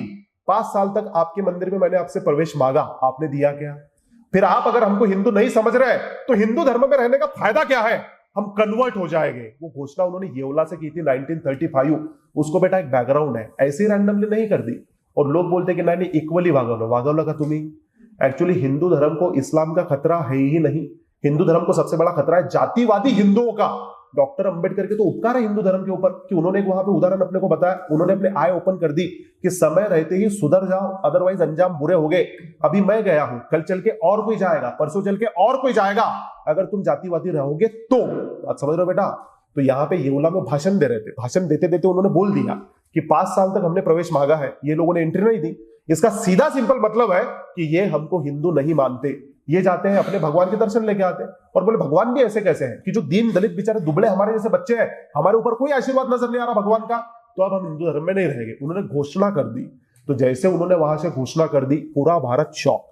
पूरा भारत का मतलब है भाई साहब, स्पेशली अगर आप देखोगे तो जो राइट विंग वाले लोग हैं, doctor Munje shock, Savarkar shock, कुछ अच्छे लोग हैं जैसे कि गाड़गे महाराज, टुकड़ोजी महाराज, डॉक्टर अम्बेडकर के बड़े अच्छे परिचित थे वो भी शॉक, गांधी जी शॉक। गांधी जी का बड़ा जबरदस्त ऑब्जर्वेशन है, वो बोलते हैं कि डॉक्टर अम्बेडकर के जैसा पढ़ा लिखा आदमी अगर बोल रहा है कि हिंदू धर्म में नहीं रहूंगा, इसका मतलब गलती हम में है। तो डॉक्टर अपने गांधी जी जो है उतना बड़ा कलेजा दिखाते हैं कि गलती मान्य करो, लेकिन बाकी जो लोग हैं उनको सजेशन देते हैं कि किस धर्म में कन्वर्ट हो गए। लोगों को डर लग रहा था ना, लोगों को लग रहा था किस धर्म में जाएंगे, जो धर्म का आधार ही इग्लिटरियन सोसाइटी है, किस धर्म में जाएंगे बेटा। लोगों को लग रहा था इस्लाम में जाएंगे, और अगर ये मुसलमान मर गए फिर तो भाई साहब पूछो ही मत क्या क्या होगा। उनका डर वो था, उनका ये डर नहीं है कि जात वात पता नहीं क्या क्या, उसका डर ये है कि इस्लामिक बन गए तो। बट अगेन ये बात भी इंपॉर्टेंट है कि 1935 में उन्होंने घोषणा की थी, बट एक्चुअल कन्वर्जन कब हुआ जानते हो क्या? 1956 अक्टूबर में बेटा एक्चुअली वो कन्वर्ट हुए थे। एक्चुअली मतलब he had taken almost 21 year to think कि which religion is better, which religion is providing us equal और इक्वालिटी वाली treatment, and later he decided कि बुद्धिज्म इज द बेस्ट। उन्होंने 20 साल का बेटा समय लिया था, उस पर विचार कर रहे थे, उस पर मंथन कर रहे थे। तो जो कालाराम टेम्पल सत्याग्रह है, अगेन ये भी वाटरशेड इवेंट है कि वहां पे प्रवेश मांगा गया, वहां पे पीसफुल सत्याग्रह किया गया, फिर भी प्रवेश डिनाय किया गया। इसका सीधा सिंपल मतलब है कि जातिवादी लोगों को अकल नहीं आ रही, वो दलितों को अपने जैसा नहीं मानते, वो दलितों का टच इंप्यूरिटी वाला मानते हैं, तो मंदिर भी उनके लिए बंद करके रखे हैं। मीनवाइल अब वहां पे प्रसंग आ गया जो डॉक्टर अंबेडकर के जीवन का सबसे खतरनाक प्रसंग है। आप सभी को समय निकाल के पढ़ना चाहिए, ऐसा वो प्रसंग है जिसको बोला जाता है राउंड टेबल कॉन्फ्रेंस। बड़ा घमासान है, बड़ा खतरनाक है ना। तो जो राउंड टेबल कॉन्फ्रेंस है वहां पे दो लोगों की डिबेट है, अवश्य आप लोगों ने पढ़ना चाहिए। बता सकते हो बेटा किसके और किसके? एक तरफ गांधी और एक तरफ अंबेडकर। गांधी अगर आप देखोगे बैरिस्टर बनिया है ना, अंबेडकर अगर आप देखोगे तो आदमी मराठी और ये आदमी भी बैरिस्टर। गांधी अगर आप देखोगे उनके जो पॉलिटिकल गुरु है मराठी गोपाल कृष्ण गोखले। अगर आप अंबेडकर देखोगे इनके भी गुरु में मराठी गुरु बेटा रहे हैं, है ना। गांधी अगर देखोगे, अंबेडकर देखोगे, दोनों अपने घर के छोटे बच्चे, दोनों अगर आप कंपेयर करोगे दोनों जिद्दी बच्चे, तो दोनों जिद्दी बच्चे एक दूसरे के सामने आ गए। ब्रिटिश परेशान, पूरी दुनिया परेशान कि अब क्या होगा। लेकिन बेटा इनके जो आर्गुमेंट है वो बड़े ही सटीक है, बड़े ही जबरदस्त है। दोनों भी जो बातें कर रहे हैं, एक का जो अप्रोच है वो पॉलिटिकल है और एक का जो अप्रोच है बेटा सोशल है। दोनों जब आर्गुमेंट रखते हैं ना, बड़े खतरनाक आर्गुमेंट रखते हैं। जो पहली राउंड टेबल कॉन्फ्रेंस थी, कांग्रेस ने बोला हम नहीं खेल रहे। क्यों नहीं हम खेल रहे? क्योंकि गांधी जी का बेटा 11 पॉइंट डिमांड था, वायसराय ने रिजेक्ट कर दिया। गांधी ने बोला ठीक है तू रिजेक्ट करेगा, मैं मूवमेंट लॉन्च कर दूंगा। तो मूवमेंट खेल रहे। बता सकते हो बेटा कौन सा नाम है उसका? Civil disobedience movement. सभी ने कहा है ना, गांधी जी मूवमेंट कर रहे हैं। बट वो मूवमेंट खेलते खेलते ब्रिटिश ने बोला ठीक है तुमको मूवमेंट करना तुम करो, लेकिन हम तो राउंड टेबल कॉन्फ्रेंस लेके रहेंगे। उधर राउंड टेबल कॉन्फ्रेंस हो रही है, गांधी नहीं गए, कांग्रेस ने बॉयकॉट कर दिया। अंबेडकर गए थे, अंबेडकर के साथ एक श्रीनिवासन बोल के पर्सन रहे, वो भी गए थे। बाकी लोग हैं जैसे डॉक्टर मुंजे वो भी उपलब्ध है, जीना वो भी उपलब्ध है, उसके बाद भास्कर राव यादव ये भी उपलब्ध है। पता नहीं कौन कौन लोग वहां पे मौजूद है, ये सारे लोग चले गए बट गांधी नहीं गए। तो ब्रिटिशों की बात पता चली कि जब तक गांधी नहीं आएंगे तब तक कुछ होने वाला नहीं है। बट पहले राउंड टेबल कॉन्फ्रेंस बड़ी इंपॉर्टेंट है क्योंकि that was the place where Ambedkar started criticising British. इतना क्रिटिसिज्म किया है कि खड़े रहे हैं और खड़े रहकर सबसे पहले ब्रिटिशों को ही बोला है कि जवाब दो, जब दिन भाई साहब तुम भारत में कदम रखा था और आज का दिन है, दलितों की परिस्थिति कितनी बदली है। पहले भी हम लोग डिप्राइव थे, पहले भी हम लोग डाउन ट्रोडन थे, आज भी हम लोग वैसे ही है, तो तुमने हमारे लिए किया क्या है? ब्रिटिश एकदम शॉक। अब हमारी परिस्थिति क्या है? जैसे पहले थी वैसी अभी भी है। खुद को तुम व्हाइट मैन बोलते हो, खुद को तुम बोलते कि we are carrying the burden of civilisation, और पता नहीं क्या क्या बातें करते हो, बट हमारी परिस्थिति देखो कितनी विपरीत है। हम परेशान होते जा रहे हैं, हमारा अपलिफ्टमेंट हमको चाहिए। वो क्लियरली उनको वहां पे वार्निंग देते हैं। तो बेटा आपको ने पढ़ा होगा ना कि भीमा कोरेगांव में ईयरली दलितों का गैदरिंग होता है, जानते हो आप लोग? उसकी शुरुआत कैसे हुई आप जानते हो क्या? एक्चुअली शुरुआत का मुद्दा क्या था आप जानते हो? एक्चुअली शुरुआत का उद्देश्य यही था कि जब वहां पे डॉक्टर अंबेडकर गए तो doctor Ambedkar wanted to remind British कि देखो this is our courage, this is our valour, we fought for you, we help you, and what you have done, you started, you did not like employing us. आप लोगों ने भाई साहब हमारा employment रोक दिया। तो बेसिकली वो ब्रिटिशों को याद दिलाने के लिए था कि हमारा शौर्य क्या है, आप लोग समझो। भीमा कोरेगांव से तो डॉक्टर अंबेडकर ने वो उद्देश्य से बेटा उसको विजिट किया था, बट उसके बाद वो ईयरली एक्टिविटी बन गया। तो ब्रिटिश 2 मिनट के लिए शॉक हो गए, बोले ठंडक है करेंगे, बोले आप कभी कुछ काम करेंगे। डॉक्टर अंबेडकर ने बोला भाई nothing less than separate electorate. तो ब्रिटिशों ने बोला ठीक है इसके बारे में सोचेंगे। ब्रिटिशों ने जैसे सुना सेपरेट इलेक्टोरेट, वो अंदर ही अंदर खुश हो गए कि ठीक है कोई बात नहीं। पहला खत्म हो गया। पता था कि गांधी जी नहीं है तो कुछ होने वाला नहीं है। दूसरे में गांधी जी को बुलाया गया कि सरकार आप आओ। गांधी जी को बुलाया गया, गांधी जी को रिक्वेस्ट की गई कि चला बाबा तुम ही। गांधी ने बोला ठीक है। मोमेंट रोकना पड़ेगी। गांधी ने बोला ठीक है, और बोले काम करो कि कांग्रेस के बिहाफ पे, क्योंकि कांग्रेस सबसे बड़ी पॉलिटिकल ऑर्गेनाइजेशन है, तो 15 मेंबर लेके आओ बोले। गांधी ने बोला अजीब बात नहीं। एज पर गांधी जी कि पूरे भारत का नेता कौन है? मैं, है ना। गांधी जी थोड़ा लेट निकले थे, डॉक्टर अंबेडकर थोड़े पहले निकले। जाते जाते वो इजिप्ट गए, उनके साथ डॉक्टर मुंजे भी है। घूमते घूमते साथ ही साथ जाते जाते उनकी तबियत खराब हुई, उनको डायरिया हुआ, बड़े परेशान है, बड़ा बुखार उनको चल रहा है। वहां पहुंचे तो गांधी जी पहुंच चुके हैं, अंबेडकर पहुंच चुके हैं, भास्कर राव यादव पहुंच चुके हैं, सरोजिनी नायडू भी वहां पे थी। उसके बाद में अपने जिना वो भी थे। यू कैन इमेजिन परिस्थिति क्या हो गया। And it was the first time कि जहां पे ब्रिटिश और अपने इंडियन साथ में बैठने वाले थे। तो नाम बेटा उसका राउंड टेबल कॉन्फ्रेंस है। टेबल ऐसा स्क्वायर टाइप का ही था, कोई राउंड वाउंड नहीं है। राउंड का मतलब ये होता है कि साथ में बैठ के आइडिया एक्सचेंज करेंगे, तुम्हारी डिमांड सुनेंगे और तुमको रिफॉर्म देंगे for the very first time. तो कितने कितने शूटर राउंड टेबल कॉन्फ्रेंस में बैठे आप लोग देखो। उसमें गांधी बैठे, उसमें जीना बैठे, उसमें भास्कर राव यादव बैठे हैं, और उसमें ब्रिटिश लोग भी बैठे हैं। बट बिलीव मी कि राउंड टेबल कॉन्फ्रेंस में उसमें ब्रिटिश इंडियन दोनों भी है। बट फिर भी बेटा सबसे एजुकेटेड अगर कोई व्यक्ति है तो doctor Baba Saheb Ambedkar. He was the only DSc person in the entire round table conference. तो डॉक्टर अंबेडकर खड़े हुए, उन्होंने डिमांड किया कि देखो भाई, we want separate electorate for the depressed classes. उन्होंने ये भी बोला कि don't call us as a Hindu, rather you should call us as protestant Hindu. हमको प्रोटेस्टेंट हिंदू बोले। अब ब्रिटिश लोग परेशान हो रहे हैं कि एग्जैक्टली कराया क्या है। ने बोले डिप्रेस क्लासेस के लिए सेपरेट चाहिए। बोले ठीक है। तो मुसलमान खड़े हुए, उन्होंने बोले फर्दर एक्सपेंशन चाहिए। सिख खड़े हुए, उन्होंने बोला हमको भी चाहिए। महिलाएं खड़ी हुई, बोले हमको भी चाहिए। एंग्लो इंडियन खड़े हुए, बोले हमको भी चाहिए। अब गांधी जी देख रहे हैं कि वन बाय वन सबका क्या नंबर आ रहा है। सब बोल रहे separate separate separate separate. Separate का मतलब जानते हो बेटा क्या मतलब होता है इसका? इसका मतलब क्या होता है? मराठीत आपण त्याला स्वतंत्र मतदार संघ म्हणतो, है ना। इसका मतलब यह है कि सेपरेट इलेक्टोरेट में परिस्थिति ये रहेगी, फॉर एग्जांपल कि सबसे पहले मुसलमानों को दिया गया था। मतलब जो कैंडिडेट है वो कौन रहेगा? मात्र बेटा मुसलमान। जो वोटर्स है वो भी कौन रहेगा बेटा? मात्र मुसलमान। दूसरों को वोटिंग के अधिकार नहीं है, केवल वही लोग वहां पे वोट करेंगे। तो पहले मुसलमानों को था, बाद में सिख है, एंग्लो इंडियन है, महिला है, पता नहीं किसको किसको और भी दिया गया था। तो वो डिमांड थी कि डिप्रेस क्लासेस को भी चाहिए। तो डॉक्टर अंबेडकर खड़े हुए, सब लोग खड़े हुए, डिमांड कर रहे हैं। गांधी जी इधर सामने बैठे हैं। गांधी जी का नंबर है कि तुम्हाला का पाहिजे।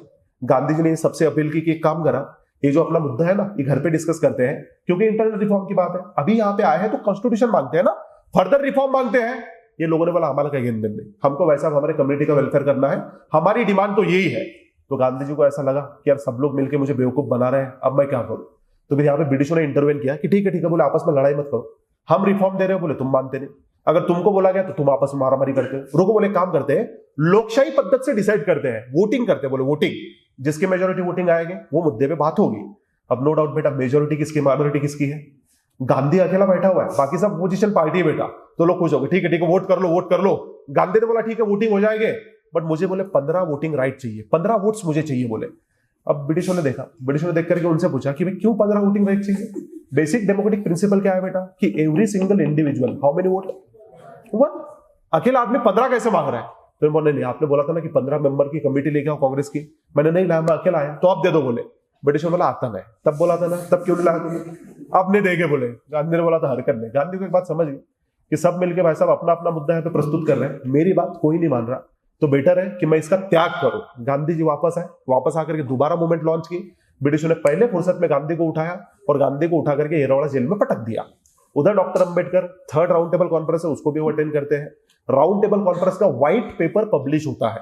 व्हाइट पेपर का मतलब है कि फ्यूचर क्या रिफॉर्म आएंगे, एक प्लान पब्लिश किया गया और उसी में बोला गया, एक अपने रैमसे मैकडोनल्ड बोल के ब्रिटिश पीएम थे, उन्होंने कहा था, जिसको कहा जाता है बेटा कम्युनल अवॉर्ड। आपण त्याला मराठीमध्ये म्हणतो जातीय निवाडा, बरोबर है ना? तो जातीय निवाडा, कम्युनल अवॉर्ड। तो रैमसे मैकडोनल्ड ने बोला अंडर दिस कम्युनल अवॉर्ड जो डिप्रेस क्लासेस है, they will be having separate electorate, अलग से बोले इलेक्टोरेट मिलेगा। तो it was great victory for the Ambedkar, he started celebrating. वो कहीं तो अमेरिका की तरफ उधर वो जमाने में गए थे, बट ये जब ग्रेट विक्ट्री उनको मिली, वो एकदम जल्लोष में है, वो भारत में नहीं है। इधर जो गांधी जी है उन तक एक खबर है, प्यारेलाल बोल के उनके असिस्टेंट थे, भागते आए, बापू को लगा, बापू पता चला क्या? बापू ने बोला हाँ मैंने रेडियो पे सुना। बोले अभी क्या बात कर रहा? बोले तू? बोले हाँ वही बात मैं कर रहा हूं, डिप्रेस क्लासेस को सेपरेट इलेक्टोरेट दिया गया। बापू ने बोला अजिबात मान्य करणार नहीं। because depressed classes are the part and parcel of Hindu religion. I don't treat them as a different religion. If they are part and parcel of the Hindu religion, then they don't have any right to get separate electorate. Gandhi ने मना कर दिया। Parallel ने बोला लेकिन सरकार अंबेडकर साहब ने वहां पे वाद विवाद की, वहां पे कुछ क्यों नहीं बोला आपने? गांधी ने बोला मैंने प्रयास किया था लेकिन मेरी बात किसी ने मानी नहीं। पैरेलल ने बोला ठीक है अब क्या करोगे? नहीं बोले अपना वेपन निकालेंगे। क्या वेपन है बेटा? उपवास। सब बोले उपवास करूंगा जब तक अंबेडकर आकर के मिलकर बात नहीं करते, मैं उपवास डिक्लेयर कर दूंगा। तो बापू का येरोड़ा में उपवास शुरू हो गया। अंबेडकर साहब अमेरिका से भारत की तरफ निकले।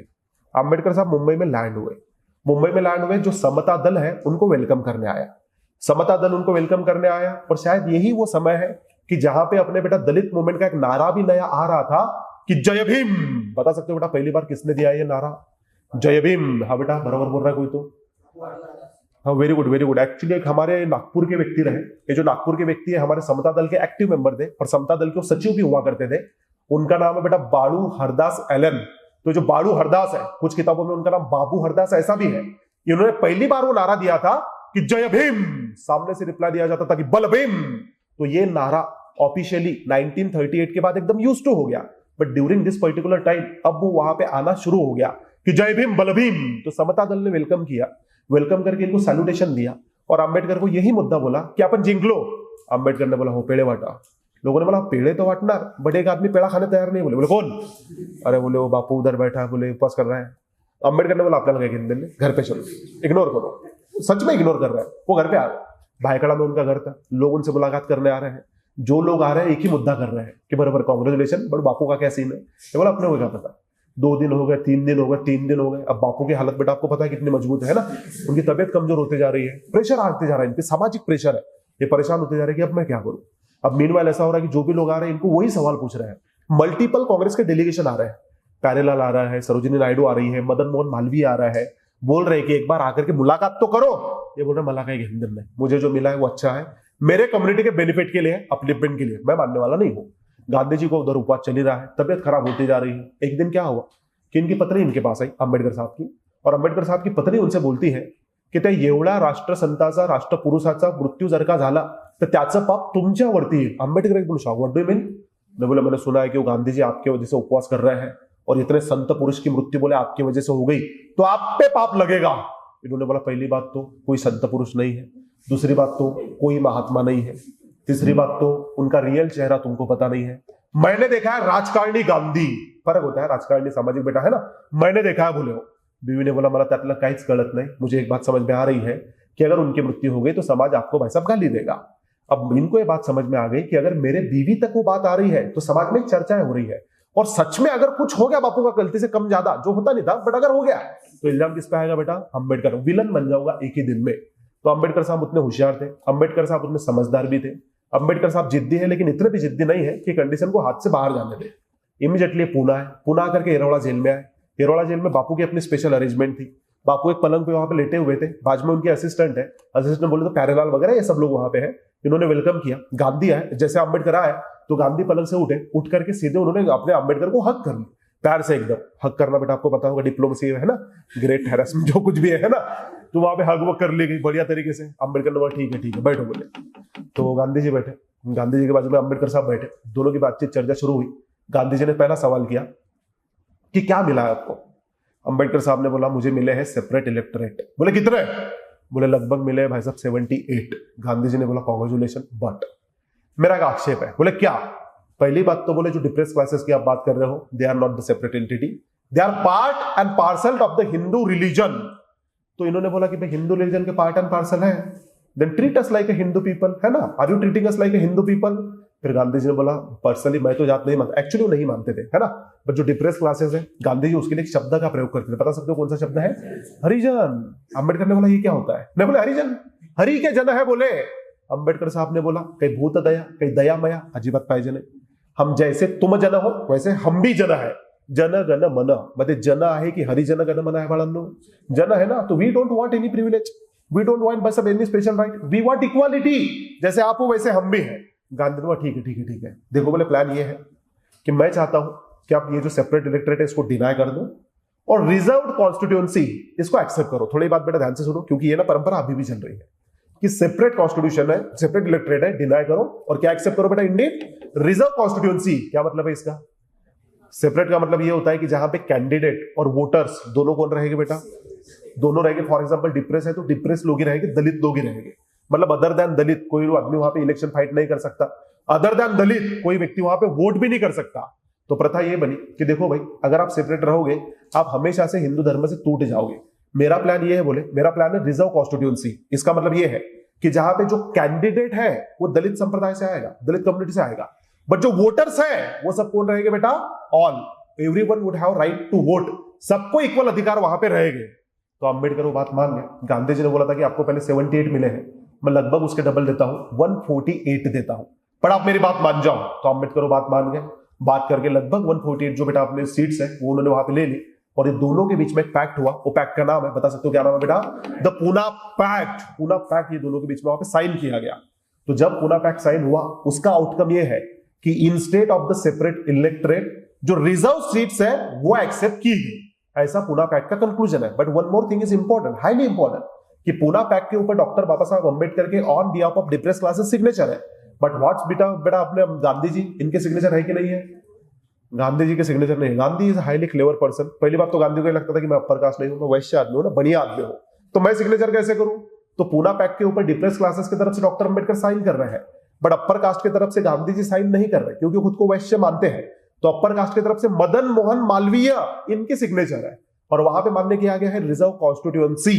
अब ये जो डिबेट है, ये जो डिबेट बना वो आज भी चर्चा का विषय है। गांधी, अंबेडकर, इनके डिफरेंसेस एकदम खुल के वहां पे बाहर आ गए। वो डिफरेंसेस पॉलिटिकल भी थे और वो डिफरेंसेस सोशल भी थे। दोनों प्रकार के डिफरेंसेस बेटा वहां पे थे। तो सोशल अगर आप देखोगे, पहली बात तो जात व्यवस्था। क्या लगता है बेटा, गांधी जी जात व्यवस्था को मानते थे क्या? गांधी जी जात को मानते थे क्या? अच्छा, अस्पृश्यता गांधी मानते थे क्या इसको बेटा? है ना, गांधी अस्पृश्यता को नहीं मानते। वर्णों को मानते हैं क्या गांधी जी? गांधी मानते हैं। अच्छा, डॉक्टर अंबेडकर जात को मानते हैं कि वर्णों को मानते हैं? डॉक्टर अंबेडकर का बोलता है ना तो जात है ना तो वर्ण है, और डॉक्टर अंबेडकर का बोलना है कि ये सारी चीजें वहां पे इंटरलिंक्ड है। तो डॉक्टर अंबेडकर ने एक थीसिस ही अपना लिखा था बेटा, एनाइलेशन ऑफ द कास्ट। मतलब 1936 एक जगह भाषण देने गए थे और जहां पे वो भाषण देने गए वो रिफॉर्मिस्ट हिंदू लोगों ने उनको भाषण देने बुलाया था। अच्छा, डॉक्टर अंबेडकर ने भाषण देना शुरू किया लेकिन उन्होंने जात को क्रिटिसाइज करना शुरू कर दिया। वो रिफॉर्मिस्ट हिंदुओं ने बीच में भाषण रोक दिया। तब उन्होंने अपना एक अप्रतिम किताब लिखा था, उसका नाम है एनाइलेशन ऑफ द कास्ट। इसका मतलब होता है बेटा कि जाति का समूल उच्चाटन हमको करना है, जाति का समूल विनाश हमको करना है, नाश करना है। तो वहां पे हमारे अगर आप देखोगे गांधी जी, तो उनका बोलना है कि वर्ण व्यवस्था रहनी चाहिए, अस्पृश्यता नहीं रहनी चाहिए। अंबेडकर का बोलना है ना तो वर्ण चाहिए, ना तो जात चाहिए, ना तो अस्पृश्यता चाहिए। सबसे मेजर डिफरेंस ये है कि गांधी जी जब बेटा दलितों के लिए कार्य कर रहे हैं और जो एंगल से वो देख रहे हैं, जो अप्रोच से वो देख रहे हैं, तो गांधी जी के देखने का जो अप्रोच है वो भूत दया है। भूत दया का मतलब होता है बेटा कंपैशन। लेकिन वही अंबेडकर साहब जब दलितों के लिए कार्य कर रहे हैं, उनका जो अप्रोच है वो अधिकार का है कि वी वॉन्ट अवर राइट। ते भूत दया माया ते आम्हाला अजिबात काही नको, आम्हाला आमचे अधिकार पाहिजे, कमी पण नको जास्त पण नको। फिर और एक बात अगर आप यहाँ पे देखोगे तो एक व्यक्ति वो बोला करता था कि शहरांकडे चला, एक व्यक्ति एग्जैक्टली उसके अपोजिट बोल रहा है कि गावांकडे चला। ऐसा क्या कारण है कि गांधी जी बोल रहे हैं गांव की ओर चलो, अंबेडकर साहब बोल रहे हैं शहरों की ओर चलो? ऐसा क्या कारण है? एक बोल रहा है कि भाई साहब लंगोट पहन के घूमो, एक बोल रहा है सूट कोट पहनो। ऐसा क्या कारण है? एक बोल रहा है कॉटेज इंडस्ट्री को मजबूत करो, एक बोल रहा है इंडस्ट्रियलाइजेशन करो, एक बोल रहा है रूरल एरिया बेस है हमारे भारत का, एक बोल रहा है अर्बनाइजेशन होना चाहिए। ऐसा क्या कारण है बेटा? अंबेडकर साहब सूट कोट क्यों पहन रहे हैं? नीड है उनकी, नीड का मतलब ये है बेटा कि ऑलरेडी आपकी कम्युनिटी के पास पहनने के लिए कपड़े नहीं है, आप वही कम्युनिटी से आए हो, वहां से आकर के आगे गए हो, आपको सबको साथ में लेके चलना है, उनको एनकरेज कर रहा है कि जिस प्रकार मैं आया हूं तुम भी आ सकते हो, तो सूट कोट पहनना पड़ेगा। और गांधी जी बेटा जहां से आते थे, जो इनका फैमिली बैकग्राउंड था, कोई गरीब गरीब आदमी नहीं है, दीवान का बेटा था, पैसे वाला व्यक्ति था, तो गरीबों के साथ बेटा अपनापन दिखाना पड़ता है ना। तो अपनापन अगर दिखाना है तो कपड़ों का त्याग करना पड़ेगा, उनके जैसा तो दिखना पड़ेगा। तो गांधी को दिखाना पड़ता था कि मैं तुम में से एक हूं भाई साहब, चिंता मत करो। और अंबेडकर बोल रहे कोई बात नहीं, मैं भी तुम में से एक था लेकिन यहां तक आया हूं। तो एक सूट कोट पहन रहा है, एक भाई साहब लंगोट पहन रहा है, फिर एक बोल रहा है गांव की ओर चलो गांधी जी, और एक बोल रहा है शहरों की ओर चलो, गांव छोड़ो शहरों की ओर चलो। क्यों बेटा? गांव में क्या है? गांव में समाज है। समाज का मतलब बेटा बड़ा एक विघातक है। विघातक का मतलब है ऑर्थोडॉक्स है। आज भी आप देखो गांव में परिस्थिति बेटा बहुत ही विपरीत होती है। Fortunately we live in Maharashtra. Maharashtra ना अच्छा खासा वहां पे लिबरल स्टेट है, बट उत्तर भारत में अगर आप जाओगे, उत्तर भारत अभी भी महाराष्ट्र से 500 साल पीछे चल रहा है ना। तो वो बेटा कारण ये है कि अंबेडकर, फुले, शाहू, छत्रपति शिवाजी महाराज वो ये धरती पे आए, इन्होंने यहाँ का समाज सुधारा भी है। बट ऊपर अगर आप देखोगे बेटा तो उधर अभी तक भी रिफॉर्म नहीं हुए। दिक्कत की बात यह है कि गांव का समाज बैकवर्ड है, गांव का समाज ऑर्थोडॉक्स है। तुम वहां से जात का भाई साहब जो चंगुल है छोड़ ही नहीं सकते। अगर तुमको लिबरल समाज चाहिए शहर में थोड़ा सा क्या हो ना, बट लिबरल समाज आपको मिल जाएगा। गांधी जी का बोलना यह था कि भाई गांव जो है वो गांव भारत का बेस है।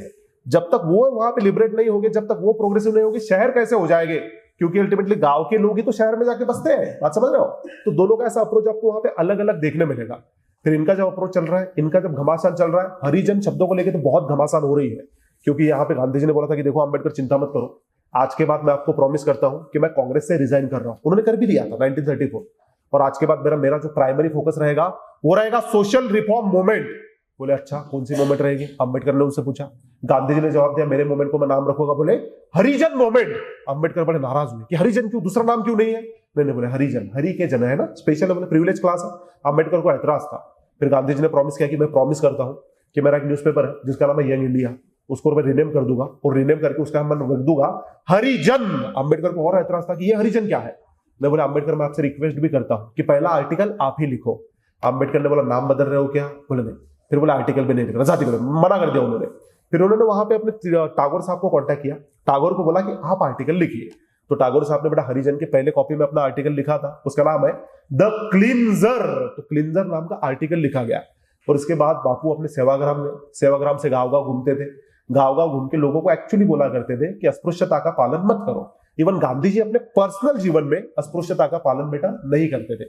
गांधी के आश्रम की परंपरा आपको पता होगी कि जो अपर कास्ट लोग हैं ट्रेडिशनली लोअर कास्ट के जो जॉब है वो अपर कास्ट को अलॉट किए जाते थे, और जो अपर कास्ट के जॉब है वो लोअर कास्ट को अलॉट किए जाते थे।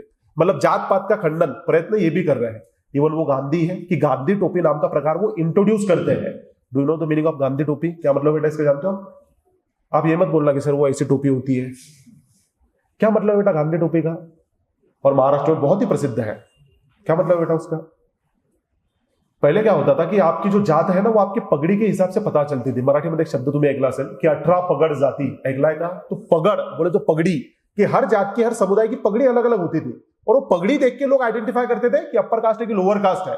तो गांधी ने बोला था हटाओ वो झमेला, सीधे अपनी गांधी टोपी पहनो, वो इक्वालिटी का प्रतीक है।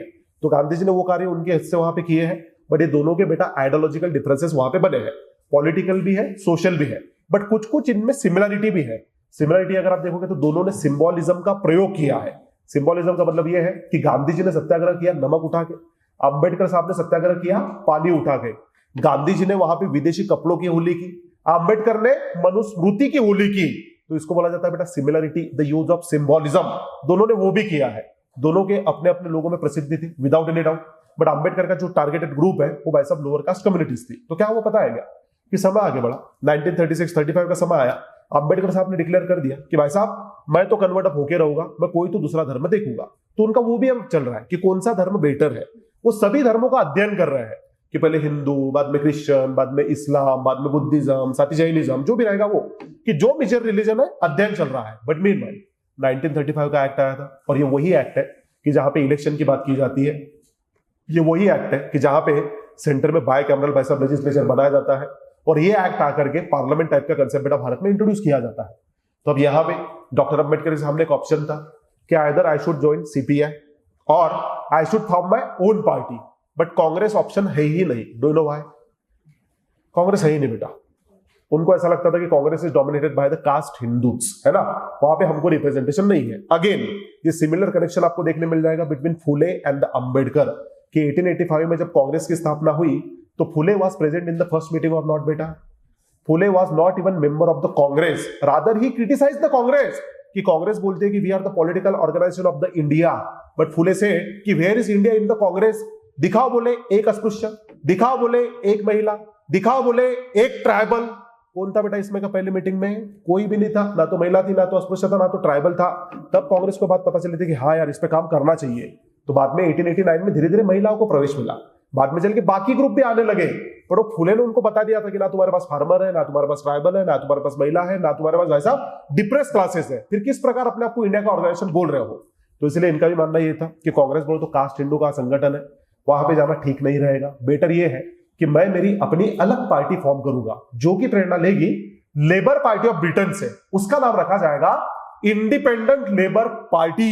1937 उन्होंने फॉर्म करके उन्होंने इलेक्शन उससे फाइट कर ली, और इलेक्शन फाइट करके बेटा भाईखड़ा में भर भर के उनको वोट भी मिले, वो खुद भी चुन के आए और बाकी सीट्स भी उन्होंने चुन के वहां पे लाई। समय आगे बढ़ता चला गया, 1940 का समय आ गया। इसके जस्ट एक साल पहले 1939 एक बहुत बड़ा घमासान दुनिया भर में शुरू हो गया था। बता सकते हो बेटा क्या नाम है उसका? World war second. ब्रिटिश यहाँ पे थोड़ा विपरीत परिस्थिति में अटके हैं। इधर कांग्रेस बोल रहा है कि अब भाई साहब हमारे पास चांस आया है। कांग्रेस अलग अलग मूवमेंट लॉन्च करने का प्रयास कर रहा है। पहले गांधी जी का इंडिविजुअल सत्याग्रह, बाद में गांधी जी का क्विट इंडिया मूवमेंट। ये बेटा 1942 का ही समय है कि जहां पे डॉक्टर बाबा साहब अम्बेडकर वाइस राय के एग्जीक्यूटिव काउंसिल तक पहुंच चुके हैं।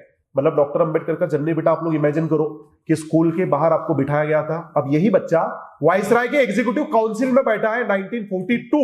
ये अपने आप में एक बहुत बड़ा अचीवमेंट है। बट वाइस राय ने डॉक्टर अम्बेडकर से बोला था कि what is your stand on the quit India movement, are you supporting Congress और not? He said no, I am not with the Congress. फिर ब्रिटिशों ने बोला कि if you are not with the Congress then you should be with us. फिर इन्होंने बोला कि मैं सीधे तुम्हारे साथ तो नहीं रहूंगा, बट मैं तुम्हारे सामने कोई ट्रबल क्रिएट नहीं करूंगा। तो 1942 वाइसराय के एग्जीक्यूटिव काउंसिल में है। इट वाज द पीरियड कि जहां पे लेबर मिनिस्टर बोल के भी काम करते हैं। तो लेबर मिनिस्टर का मतलब ये है बेटा कि एट दैट पर्टिकुलर टाइम बीड़ी कामगार रहेगी, उनके लिए काम किया। खोती उन लोग रहेगी, खोती के खिलाफ, उसके खिलाफ इन्होंने एक्टिविटी की। जो मैटरनिटी लीव है ये जमाने में काम किया। इवन अलग अलग हाइड्रो इलेक्ट्रिक प्लांट है, ये जमाने में कार्य किया। तो बड़े सारे सबके लिए अच्छे कार्य उन्होंने यही जमाने में किए। और वही सेम समय था बेटा 1942 का कि और एक नई पॉलिटिकल पार्टी उन्होंने प्रस्तावित की, जो अभी भी है, बट अभी उसका नाम अलग है। बता सकते हो बेटा क्या नाम है उसका? कि ऑल इंडिया डिफरेंस अपना शेड्यूल कास्ट फेडरेशन। तो all India schedule caste federation ये उन्होंने 1942 में फॉर्म किया था और नागपुर में फॉर्मेशन हुआ था। वो जमाने में वाइसराय के काउंसिल में तो पूर्णतः वहां पे ध्यान नहीं दे पा रहे। समय आगे बढ़ते जा रहा है, पाकिस्तान की क्रिएशन की बात हो रही है। डॉक्टर अम्बेडकर इस पे अपने आर्टिकल लिख रहे हैं। जब डॉक्टर अम्बेडकर आर्टिकल लिख रहे हैं तो उन्होंने किताब लिख दिया था जिसका नाम है थॉट्स ऑन पाकिस्तान, और दूसरा भी किताब लिखा है जिसका नाम है पाकिस्तान और पार्टीशन ऑफ इंडिया। यहां पे पाकिस्तान के बारे में उनके थॉट आते हैं। तो आजकल ना कुछ लोग बोल रहे हैं कि ही वाज हैप्पी कि अच्छा हो गया भारत के 2 टुकड़े हो गए। करेक्ट और रॉन्ग बेटा? अरे पहली बात तो उन्होंने भारत के 2 टुकड़े नहीं होना चाहिए। उन्होंने क्लियरली बोला है कि मैं बोले कोई खुश थोड़ी हूं कि भारत के 2 टुकड़े हो रहे हैं। भारत बोले पहले से अपना एक ही रहा, वो एक ही रहना चाहिए। एंशिएंट सिविलाइजेशन है। रिडल्स इन हिंदुइज्म पढ़ोगे बेटा तो आप ना सीधे मतलब चकरा ही जाओगे। याद मैंने हिंदुइज्म के ऊपर एकदम घनघात टीका की है, एक बार पढ़ो आपको पता चल जाएगा। Riddles in Hinduism, riddles of Rama, riddles of Krishna के कुछ प्रश्न उन्होंने गंभीर उपस्थित किए हैं कि किस प्रकार का धर्म है जो इनइक्वालिटी को आधार दे रहा है, और अगर इनइक्वालिटी को आधार दे रहा है तो वहां पे इक्वालिटी क्रिएट ही नहीं हो सकती। तो धर्म चिकित्सा, अगेन ये जो टॉपिक है बेटा इन्होंने फूले से वो सीखा है कि अगर वहां पे व्यवस्था आपको सुधारना है तो व्यवस्था का जो आधार है वो धर्म है। तो धर्म चिकित्सा करना जरूरी है। क्रिटिसिज्म जिसको आप बोलते हो ना बेटा, उसका अध्ययन करना, उसको क्रिटिसाइज करना, खुद भाई साहब वहां पे पढ़ाई लिखाई करना, समझ लेना। तो उन्होंने उसके ऊपर रिडल्स इन हिंदुइज्म लिखा। यही समय था कि उन्होंने और एक अपना किताब भी लिखा जिसका टाइटल था कि रानडे, गांधी एंड जीना। उसके नीचे सब टाइटल भी लिखे कि रानडे के नीचे लिखा माय गुरु, गांधी के नीचे लिखा माय एनिमी, और जिना के नीचे लिखा माय फ्रेंड। तो जिना को मित्र बोल रहे हैं, गांधी को एनिमी बोल रहे हैं सीधे सीधे, और अपना जो बेटा ये है रानडे उनको गुरु बोल रहे हैं। तो रानडे के साथ पर्सनली उनकी मुलाकात नहीं हुई थी। ये रानडे बोले तो बेटा MG Ranade, justice Ranade, but फिर भी गुरु कहा गया है। क्यों गुरु कहा गया है बेटा? सोशल एस्पेक्ट से गुरु कहा गया है क्या? पॉलिटिकल एस्पेक्ट से गुरु कहा गया है क्या? किस एस्पेक्ट से गुरु कहा गया है? Do you know who is the father of Indian economics? MG Ranade is the father of Indian economics. तो बेटा डॉक्टर अंबेडकर भी अव्वल दर्जा के इकोनॉमिस्ट है और वो भी अव्वल दर्जा की इकोनॉमिस्ट है, इसलिए बोलते हैं कि माय गुरु, ये मेरे गुरु है बोले। लेकिन गांधी ये तो बोले एनिमी मेरा, इसको तो मतलब कोई बात ही नहीं। तो he used to consider Gandhi as enemy है। वो पॉलिटिकल थे, वो पर्सनल भी मानते थे, कोई फर्क पड़ता नहीं बोले अपने को। तो समय आगे बढ़ता चला गया, पाकिस्तान का क्रिएशन हुआ, बाद में भारत को इंडिपेंडेंस मिला, कॉन्स्टिट्यूशन लिखने की बात आई। तो ये जो कांग्रेस के लोग हैं, अब कॉन्स्टिट्यूशन सभा में उनका मेजोरिटी था, तो गांधी के पास गए और गांधी के पास जाकर के उन्होंने एडवाइस मांगी थी कि कॉन्स्टिट्यूशन किसने लिखना चाहिए। तो गांधी जी ने बोला था कि मेरी कॉन्स्टिट्यूशन दिखाओ। मैं दिखाओ भी क्या लिखा है। तो गांधी जी ने अपनी कॉन्स्टिट्यूशन लिखाई। उसमें लिखा था कि पहली बात तो कांग्रेस को डिसॉल्व कर दो, ये परेशान होगा, कांग्रेस डिसॉल्व बोले हाँ। फिर दूसरी बात ये लिखी थी कि there is no need of the state, state ही नहीं चाहिए बोले, ये परेशान, बोले आर्मी, बोले खत्म कर दो, घर पे भेज दो उनको।